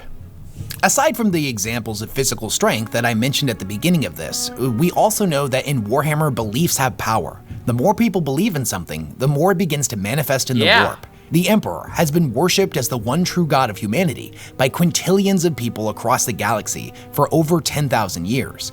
Thus, we can assume that his spiritual form has swelled immensely in power. Dude, I wonder if we're ever gonna meet his spiritual form. I feel like this story is never gonna even get there. Aw man, believing that he has truly become a god. If this is true, and he really is on the level of the Chaos Gods, then he would be able to display similar powers to them, and namely, the ability to create demons. Each demon is a splinter. Oh, he could turn the humans that die into demons from the warp. Yo! Maybe this really all was part of his plan. Ascending to godhood to start creating an army of the dead. Every human that dies will become a demon in his ethereal army. Fuck, dude, this guy's awesome. Oh, God. Splinter of their patron deity, having a portion of their personality and in many cases, supposedly looking like them. It is believed by some that the entities such as the Living Saints are the Emperor's equivalent to demon princes, and the Legion of the Damned is his equivalent of demons. Which would make sense if the Emperor had the ability. Interesting. He's not strong enough to outright destroy them, but he can keep them from destroying the physical universe. His power is not absolute, because if it was, everything just crapped up for a second there. Chaos Gods, and managing to keep them at bay. He's not strong enough to outright destroy them, but he can keep them from destroying the physical universe. His power is not absolute, because if it was, then we wouldn't be seeing demons manifest in our universe in the first place. Obviously, if he was absolute, then he would have wiped out the Chaos Pantheon by now. He is obviously not the most powerful, or else there would be no one else. He is just a being that exists purely to push humanity forward to maybe, perhaps, some sort of time eventually, where humanity can actually be on top. That's kind of my interpretation of him. And everything he's done to this point, even the fucking 10,000 years of rotting on the chair, has been in service of his greater goal, whatever that might be. But to put him above Tzeentch is crazy, bro. What? More powerful than the other gods, they would have all had to turn their attention solely on him. And herein lies the problem with the Emperor versus the Chaos Gods. We know that it's not just him fighting all of them at once. It's a five-way battle, where everyone is fighting everyone, while the Emperor is fighting— The Chaos Gods aren't all friends, right? It's an important idea. off all 4 of them at the same time. By the way, from the new lore that we got, Horus at the end of the Heresy was more powerful than the Emperor. Look, you make a good point, and what you say might even in fact be true. However, let me explain something to you. The Emperor right now, 10,000 years later, has maybe ascended to godhood and might be much stronger than he was at the end of the Heresy. Like, you don't understand. We don't know. We can only act in speculation. Because if everything really is following the Emperor's plan, then the Emperor wanted to get freaking, you know, ganked by Horus at the end there. Nurgle, for example, is fighting Khorne, Tzeentch, Slaanesh, and the Emperor, also at the same time. It's exactly the same for each of the combatants. That means in this hypothetical scenario of a 4 against 1 in any direction, any of these figures could be eliminated. If the gods set aside their differences and gave the Emperor their full attention, it would be no contest. He would fail. We also know that if one of the gods manages to become too powerful, the others will— The others actually do team up, like with Tzeentch. It's an eternal conflict, an eternal struggle, and it will never end. Unless the Emperor has some sort of plan to actually end this eternal conflict, they're fucked. They're fucked in an eternal conflict. Unite to knock them back down to the same level as the rest of them. This happened famously with Tzeentch at one point, and the resulting battle between him and his siblings saw his crystal staff, said to be the most powerful weapon in all of existence, shattered into thousands of pieces, which then rained down upon the physical universe, each one representing a different spell, thus introducing magic to our realm. That's such a cool lore dive. Magic only exists in the world of Warhammer because Tzeentch's staff was destroyed by the other Chaos Gods when he got too strong.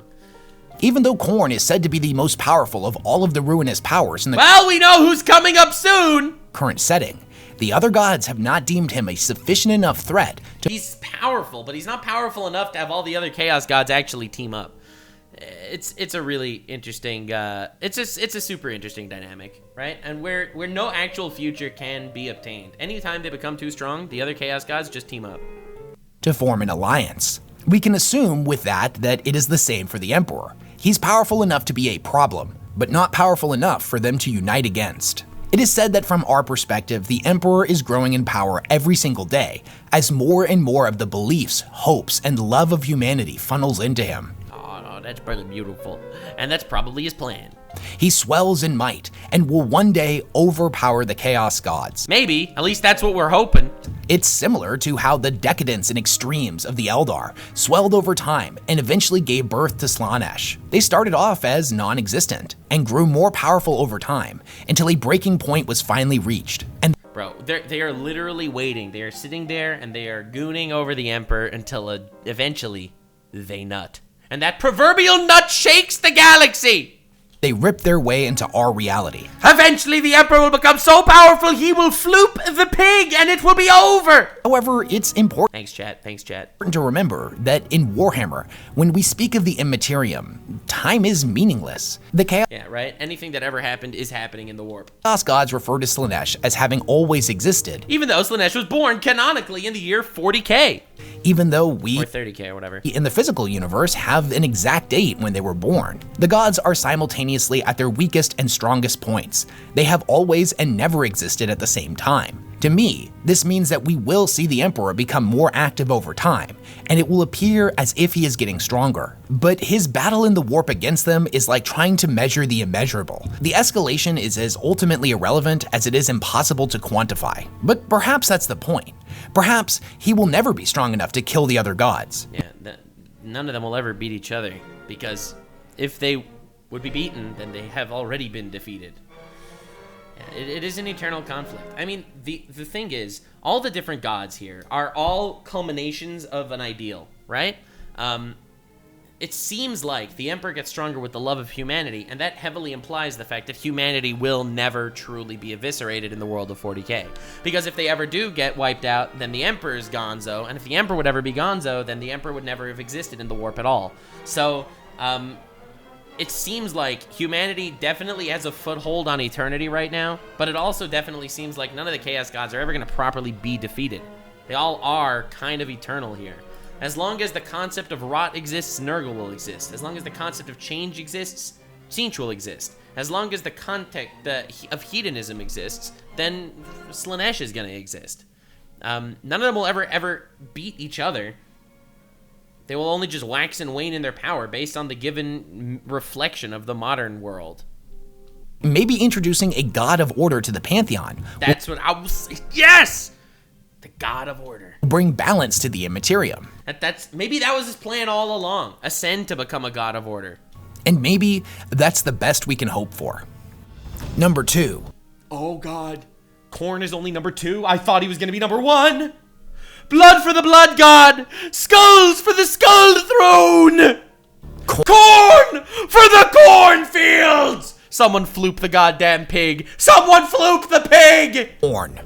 Khorne, also known as the Blood God or the Lord of Skulls, is the chaos god of war, violence, and bloodshed. He is the man. We all knew he would be here. We all knew he would be here. Strongest of the Immaterium, but who the fuck is number 1? What, the old ones? Manifestation of anger, hatred, rage, and murder. Oh shit. Number 1's gonna be the Tyranid hive mind, isn't it? Oh god, I didn't even think of that! Number 1's gonna be the Tyranid hive mind! Considering that Khorne derives his power from the desire to spill blood, it comes as little surprise that in the grim darkness of the 42nd millennia, where there is only war, Khorne is currently experiencing a resurgence. Right? Obviously, because every single one of these gods is their power is purely reflected by the current state of whatever's been going on in the universe. And grim darkness of the future, there is only war. That is literally the context. So obviously Khorne is going to be OP AF. And is considered to be the most powerful of the ruinous powers. The urge to commit violence in one form or another is one of the most basic drivers amongst any mortal species. And also exactly what's going on right now. It doesn't matter how advanced a society claims to be, or how— Right, if they're fighting over stagnation, Nurgle's getting stronger, but so is Khorne. If they're fighting over a change and a revolution, Tzeentch is getting stronger, but so is Khorne. If Slaanesh is wiping people out based on hedonism, well then Slaanesh is getting stronger, but so is Khorne! Fuck, dude. How enlightened they've seemingly become, violence is a primordial force that will never fully lessen its grip on mortals. Whether it be a warrior defending his home, a sadistic act of murder for murder's sake, or every drunken barroom brawl that has ever occurred, every violent act— It will be Twitter wishing me death threats. They are powering Khorne. Or expression of rage flows into the Immaterium and directly empowers the Blood God. Although he has been worshipped by countless civilizations across space and time, there are a lot of similarities to how he is depicted. He's often— Well, yeah. Blood God. shown as being a towering giant with a canine head, armored in brass and seated upon a mountain— What a cool art! The art is so good for all this stuff! Oh my god! Mountain of skulls, on top of which he lets loose bellowing war cries that— In the recent arcs of Omen lore, Khorne and Angron had a full-on father-son Kamehameha moment where Khorne was metaphorically alongside his favorite Daemon Prince to help him destroy what was a second Astronomicon. Okay, dude, I understood most of that, but that's crazy. Dude, yeah, we all knew Khorne would be up here. I thought he would be number 1. echo through reality. I guess, dude, the Tyranids, it has to be the Tyranids, right? They're the only ones that can threaten the galaxy. The Tyranids are a threat that is above and beyond the galaxy as we know it. A sanguine call to spill blood and take skulls. He is the physical and immaterial, figurative and literal incarnation of rage, and is often depicted— Right, but if you think about it, and again, I mentioned this for the other Chaos Gods, so let me make it clear for a second here that we got to talk about how this Chaos God specifically is obviously a bad thing because war is bad, but how he's also not necessarily a bad thing. Righteous anger stems from Khorne, and in a world of pure order and malleability, if everyone's a pushover, then society is shit. He is righteous fury as well. And that's why you need a balance. That's why giving into the extreme of rage is obviously a bad thing, but using rage as a weapon to be used in specific circumstances is pivotal to the importance of existence as a whole. That's why every Chaos God is important, and that's why none of them will be extinguished. That's why you need these 5. You need change, you need stagnation, you need war, and you need excess. You just need them all not to completely fucking take over the world. Wishful Funker! Oh my glob! Thank you for the fat 25 subs! Oh my gorbliss! Thank you so much, I appreciate it. You flooped the sub, bro. I thank you so much. 25 goddamn subs. Oh my lord, dude. I'm honored and grateful and appreciative of your kindness. God damn. wielding a mighty and terrible axe or sword known as Warbringer. A sword so powerful that it sunders reality when swung, cleaving through dimensions to eviscerate whatever has drawn the blood god's ire. Despite being the most powerful, Khorne is also the most straightforward of the gods. Yeah, I mean, nothing as straightforward as just combat, I guess. Shit, dude. Oh, damn. I'm here to fund your Adventure Time addiction. Well, I appreciate it a lot, because I'm in a bit of a rut when it comes to that whole copyright fucking dilemma. But whatever! Blood for the blood god. We're in Warhammer lore right now, all right? He has an absolute disdain for tricksters and any who would lie or cheat their way to victory. Dude, Khorne and I would not get along, bro. Khorne and I would not get along, man. Not at all, not at all. I appreciate tricksters, bro. I appreciate me some trolls. Oh man. He does not backstab. He just stabs. All right, cool. Naturally, he and his followers hate sorcery in all its forms, and vastly prefer to fight with melee weapons. Wait, so maybe he is Mork and Gork. Maybe he is them. Viewing those who use long-range firearms to wage war as cowards. Pussy using a gun.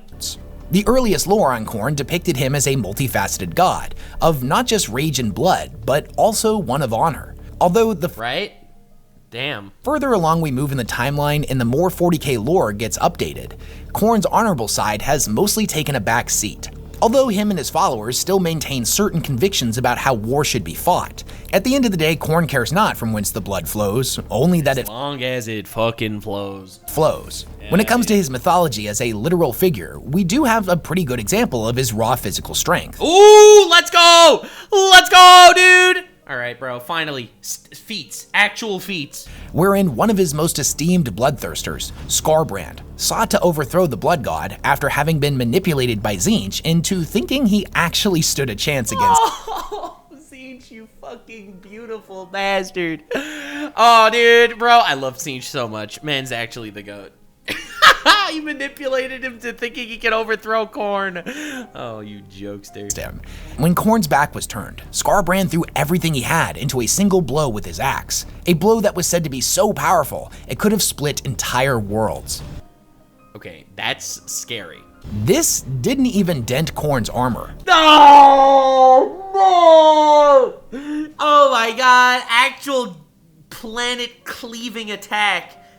Didn't do nothing to this guy. Why did Tzeentch do that? Was it just for the fun of it? Enraged by the cowardice of the attack, Khorne grabbed Skarbrand by the neck and shook him so hard that all he had ever been, all of his personality, his cunning, his ambition, all of it was shaken out of him. Bro just lobotomized him. Just said, you bitch, and lobotomized him in front of everyone. He then threw the greater demon so hard, he flew across space and time for 8 days straight, leaving an inconceivable burning trail of destruction in his wake. Yo, and I thought it was hard as fuck when Sinbad wiped out a mountain pass to flex on a king that he was trying to bring into his nation. He vibrated the soul out of that motherfucker. He nuked, 8-day long trail of destruction across space and time. Remarkably, Skarbrand survived, and where once there was a proud warlord whose hubris caused him to fly too close to the proverbial sun, now was nothing more than a blood-crazed monster. Oh my Number God, one. that's crazy. The hive mind, bro. Okay, so first of all, called it. Yeah, right. The hive mind, the Tyranid hive mind. To think of them as this powerful is honestly so scary. Shit, I feel like at some point the Chaos Gods are gonna have to unite with the Emperor to fucking fight these guys off. They are a threat so monumentally terrifying. The hive mind. The hive mind of the Tyranids is without a doubt the most intelligent and dangerous thing that exists in our universe. It is able to simultaneously control seemingly infinite Tyranid organisms across infinite battlefields at the same time, orchestrating impossibly complex battle strategies and engineering new forms of evolution in order to overcome just about anything its enemies can throw at it. First of all, that statement alone, scary as shit. All right, you guys can't possibly say pre-watch, because I thought Khorne was going to be here until I realized, oh shit, there's the hive mind. Second of all, I think that there's something obvious that we need to address. We have to address the proverbial elephant in the room. everything we've been talking about. The war in heaven itself. The war in heaven itself was so big, it encapsulated the entirety of the Milky Way galaxy. Okay? Recognize that for a second. The entirety of the Milky Way galaxy was at war during the War of Heaven when the Khorne were fighting the Old Ones. Every single one of these battles between all the different Chaos Gods and shit all took place within a galaxy. The Tyranid hive mind exists in other galaxies, has already possibly consumed and wiped out multiple galaxies. Us just bumping into them is terrifying, but the fact that they have already successfully wiped out galaxies that possibly had histories just as rich as ours is horrifying. We are but a stepping stone for this hive mind. And maybe the goal of the Emperor all along was to ascend to godhood, to somehow, some way, use his eminence of order to get the Chaos Gods and himself to maybe unite just for a second to possibly fight off the Tyranids. And for all you know, the Tyranids aren't even a big fish in the pond. Maybe they're running away from someone even bigger. It is for... The fear of the unknown will ultimately always be the biggest fear. And I love that they tacked onto that in Warhammer lore. They're like, all these different embodiments of chaos, like, that's all fucking scary. But the unknown is always going to be scarier. And that's the Tyranids. For all intents and purposes, an organic quantum computer on a level that is completely incomprehensible. And it's not only controlling all of the Tyranids within our galaxy, a species that reproduces so quickly that it has effectively become the Milky Way's dominant life form, outnumbering every other species thousands of times over with... I didn't know that. I didn't know that. What? Even in the Milky Way galaxy itself, the Tyranids hold the biggest presence? Oh, shizzles! No shot! Brother! So then what was Tzeentch doing playing around if he knew this was happening? Oh my god, dude. Oh, Lord. The Silent King of the Necrons shat himself out of depression when he detected the big bug. With the exception of potentially the orcs. But the Tyranids... Oh, maybe there are more orcs. Let's go, orcs. ...come from outside of our galaxy. Dude, someone needs to convince the orcs that Tyranid bugs go squish, and it will be so easy to deal with them. And some believe they have already consumed every other galaxy. No! Some say the fleets we have seen thus far are only a small portion of their entirety. The Tyranids are not only the most powerful faction within Warhammer, they are the most powerful character, as every... Honestly, true. A hive mind is just one character. You don't want to be like, yes, battle swarm, wask fucker. No, that's not one dude. That's not just one dude. Every single one of them is part of the same organism. The Tyranids are not a race or a species. It is a single creature. Oh, God, dude. Why you gotta do this? I hate hive minds, man. They're so scary. Despite their appearance as an alien dinosaur bug monster, it's more accurate to think of them as something like an aspen forest, wherein each individual that we see is part of the same single creature. But whereas the aspen forest can stretch out over multiple kilometers, these guys stretch out over multiple galaxies. The Tyranids have spread in a similar manner across multiple galaxies. I hate hive minds! Every time! It may even be more apt to think of them in a way that compares them to a human body. We are a single individual, but we are made up of dozens of trillions of cells. So too... Wait, the current edition of 40k is currently about the Octarius War, an army of orcs versus an army of Tyranids, where the orcs believed they were stronger, and the Tyranids would just evolve to overpower the orcs. They would constantly grow stronger on both sides. The Tyranids ended up winning, and it resulted in super-powered hyper-Tyranids that are unleashed on the galaxy. Ah! That's awful! Awful! Literally an unstoppable force versus an immovable object. The orcs believed they were stronger, so they got stronger. But then the Tyranids just evolved past the orcs. Dude! Is each individual Tyranid a cell of the larger body that is the hive mind. The name, the hive mind, is not a title of a leader organism that controls the Tyranid. No! Everything is just a part of the hive mind. The Tyranids, as a nation, are a pantheistic god. Oh god. It is quite literal in that the entity is the combined consciousness of all Tyranids. Every single one, from the lowly Ripper all the way up to the massive ship-sized entities that ferry their troops across the stars, are simply smaller parts of the same body. When we think of the hive mind, we often tend to imagine some giant alien brain that exists out in the dark places between galaxies. We're thinking of pantheism. We're thinking of a pantheistic entity. Pantheism is a doctrine which identifies God within the universe. The universe is a manifestation of God. All of existence is part of God. And in this case, God is a very scary bug monster biological entity. And apparently in the 10th edition trailer, we just see how bad it gets. All right, maybe. Galaxies that controls all of the Tyranids, and there very well might be an organism like that, but even if there was, it would still just be another organ within the Tyranid body. The Eldar have come to believe that the hive mind is more powerful than Slaanesh, and represents the greatest threat to the physical universe. The Eldar, the guys that were wiped out by Slaanesh, are more scared of the Tyranids than the actual god that's chasing them down. Oh my god, dude. They really are the super threat, aren't they?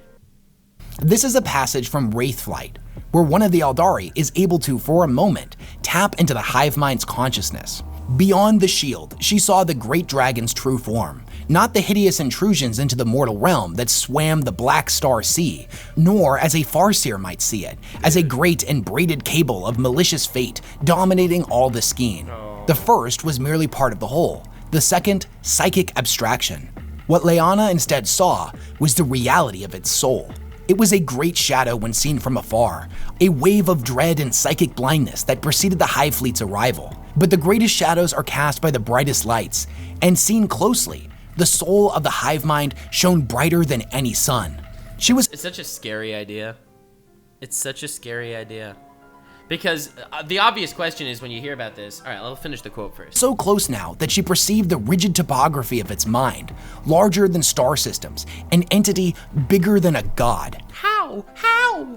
Because. It contemplated thoughts as large as continents and spun plans more complex than worlds. It dreamed dreams that could not be fathomed. She felt small and afraid before it. But she did not let her fear cow her defiance. Against this vista flickered the souls of the Eldar, their jewel brightness dimmed by the incomparable glare of the great dragon. And this was but a tendril of the creature. The bulk of it stretched away, coils wrapped tight around higher dimensions, joining in the distance to others and then others again, until at a great confluence of the parts sat the terrible truth of the whole. She stared at its brilliance. Unlike her passionless dead warriors, who felt naught but the echoes of wrath at the sight, she was fascinated by the beauty on display. She thought, if only such a thing could be tamed, it would drive out she who thirsts forever.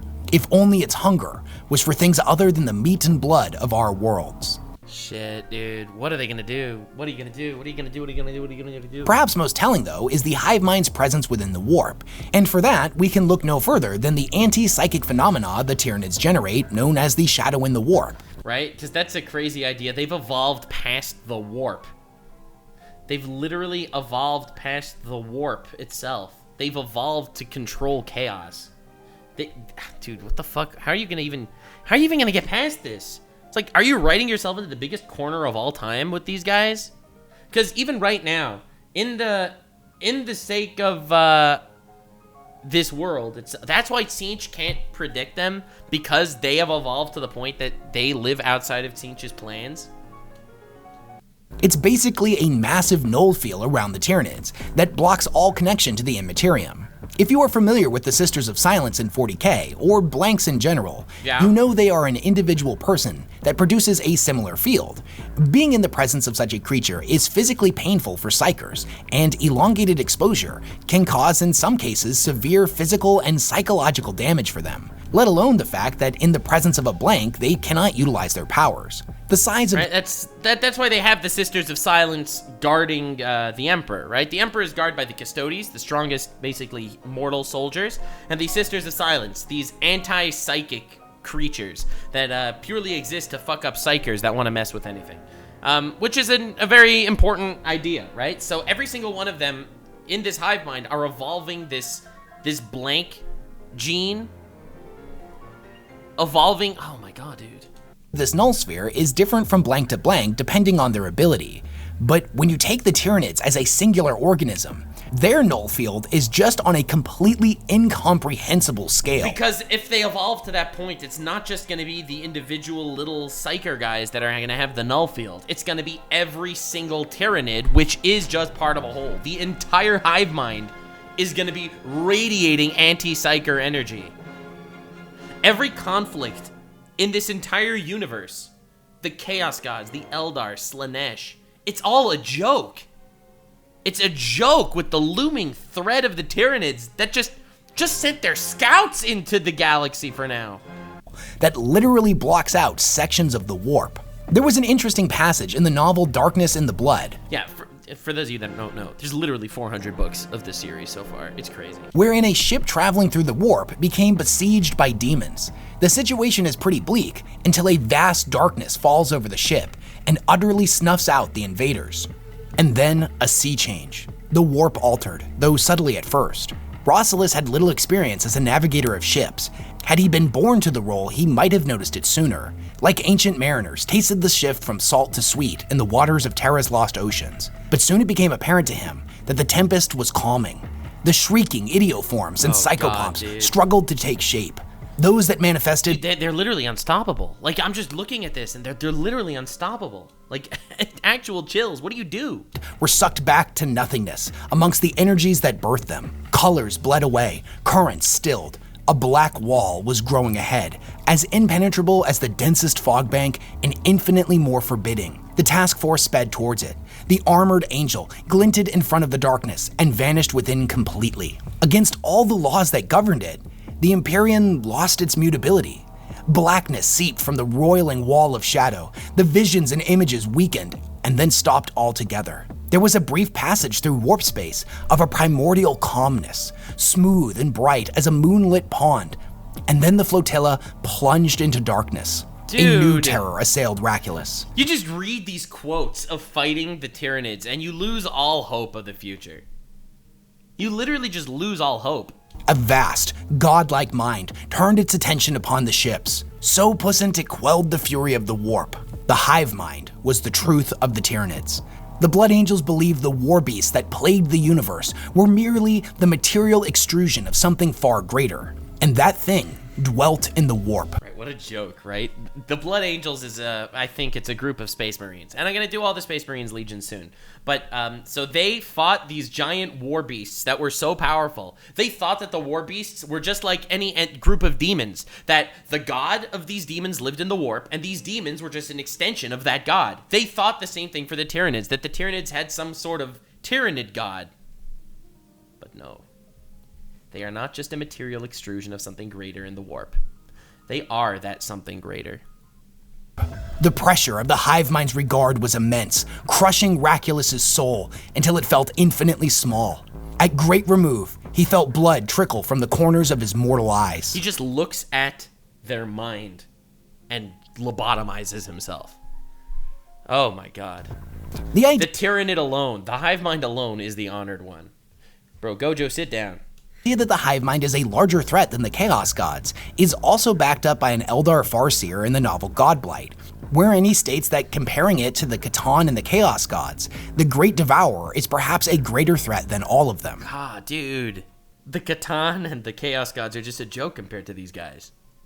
Their levels of impact is only affecting one galaxy. The Tyranids have already successfully consumed multiple galaxies. The Necrons seemed to think so as well, as the Tyranids' arrival was what propelled the Silent King out of exile in the first place. Bro, the Silent King was just a guy with erectile dysfunction and depression sitting in a room. He saw that the Tyranids started showing up and he was like, okay guys, okay, alright. And the Necrons, because they have this warp travel, they are actually a counter to the Tyranids to some extent until they eventually evolve further. But I'm starting to think that maybe the Emperor's entire plan all along, the reason why he needed the Horus Heresy to happen and stab him in the ass at the 30k is so that he could ascend to some sort of god of order where he put the Void guy to wake up the Adeptus Mechanicus, to wake up the Necrons, to make sure the Necrons were around, to make sure that he was ascended to some sort of god of order. He is literally trying his best, it seems like, to unite everything to fight the Tyranids. Like, it really looks like his plan all along was to prepare himself for this Tyranid invasion in the 40Ks. The fact that these immortal beings that enslaved and shattered their own gods were afraid of the hive mind is a statement in and of itself. Real! And I just kind of want to put it into perspective. All of the major threats that exist in 40k that could theoretically wipe out humanity have all been around for an enormously long time. The Necrons, the Orcs, and the Eldari have existed for over 60 million years. The Chaos Gods, at least in the realm of the Warp, have always existed. Even the Tau, the youngest of all of the factions in 40k, have been around for a few thousand years. The first recorded contact with the Tyranids was in 745 M41, the 745th year of the 41st millennium. They just showed up for the first time, and everyone is quaking. The Emperor had to know. He had to know. He had to know! The furthest point in the timeline that we've seen so far is 15 years past the start of the 42nd millennium, which means that they've only been observed in our galaxy for 270 years. That's terrifying. That's terrifying. They were just observed for the first time and already have united everyone knowing that they are the super threat. In the grand... Oh my god. Wes got this a little wrong. The reason the Necrons are worried about the Tyranids is because they want to return to flesh, and if the Tyranids eat and consume everything, they could never do that. True, right? The Necrons just want their souls and humanity, and their original... They don't want to live their eternity as just Terminators. And if everything just becomes part of the hive mind... grand timeline of the universe, that's less time than it takes to blink. And yet already, they are being spoken about as if they are the end to all things. In other videos, I've ruminated on just how powerful the Tau, for example, will be if they were given another 1,000 years to continue developing. Where will the Tyranids be 100 years from now? Right? Dude, that's crazy. 200 years, 300, as more Tyranids continue to flood into our galaxy, and the ones that are already here continue to repopulate out of control. The singular organism that is the hive mind represents the largest threat to every living creature in the galaxy. They are the end times. And due to the twofold fact... Bro, dude, really. On God. There's nothing to be done about these guys. Of first, their primary driving force being the consumption of all organic life, and second, that consumption resulting in the destruction of all those who empower the gods, while simultaneously grow... Right? That will crush the gods. If, you know, the gods only exist because there are people that worship the gods, right? Slaanesh only exists because of people that are, you know, doing excess things, you know? That's what they do. That's what they do! But if everything becomes part of this Tyranid hive mind, all the worshippers, all the people that do excess, all the people that do war, all the people that rot, because this is a hive mind that will never rot. Everything that nothing will change. If everything just exists in a hive mind, there will be no change. By consuming everything, they are also simultaneously killing these chaos gods. The shadow in the warp that sunders the connection between the physical and the immaterial, blotting out sections of the warp and further reducing the god's effectiveness. True. Eventually, everything becomes Tyranid, and if everything is Tyranid, then nothing is there to worship and power the gods. Well, it's a fascinating way to defeat the gods, right? You'd think that the best way to beat them is to ascend to godhood, fight them, and beat them in combat, but a much better and more effective way would be to completely neuter their source of power. The Pantheon has no ability to influence the Hive or any members of its infinite brood. Thus, the stronger and larger it gets, the weaker they in turn become. The hive mind is a larger threat to the galaxy than all of the gods combined, and is more threatening to each god on an individual level than any of their other siblings or the Emperor. It is for those reasons that I award the #1 spot to the hive mind. Easily. Literally easily. Necrons are the only real counter to the Tyranids because they are immune to the shadow and the warp and they have no biomass. I mean, true, I guess, but at the same time, even if they exist, like, what are they gonna do about it? They'll eventually be out-biologied. They'll be eventually evolutioned out of existence. As the most powerful... Bro, maybe they just locked themselves in a tomb world for another 60 million years and hope that something changed.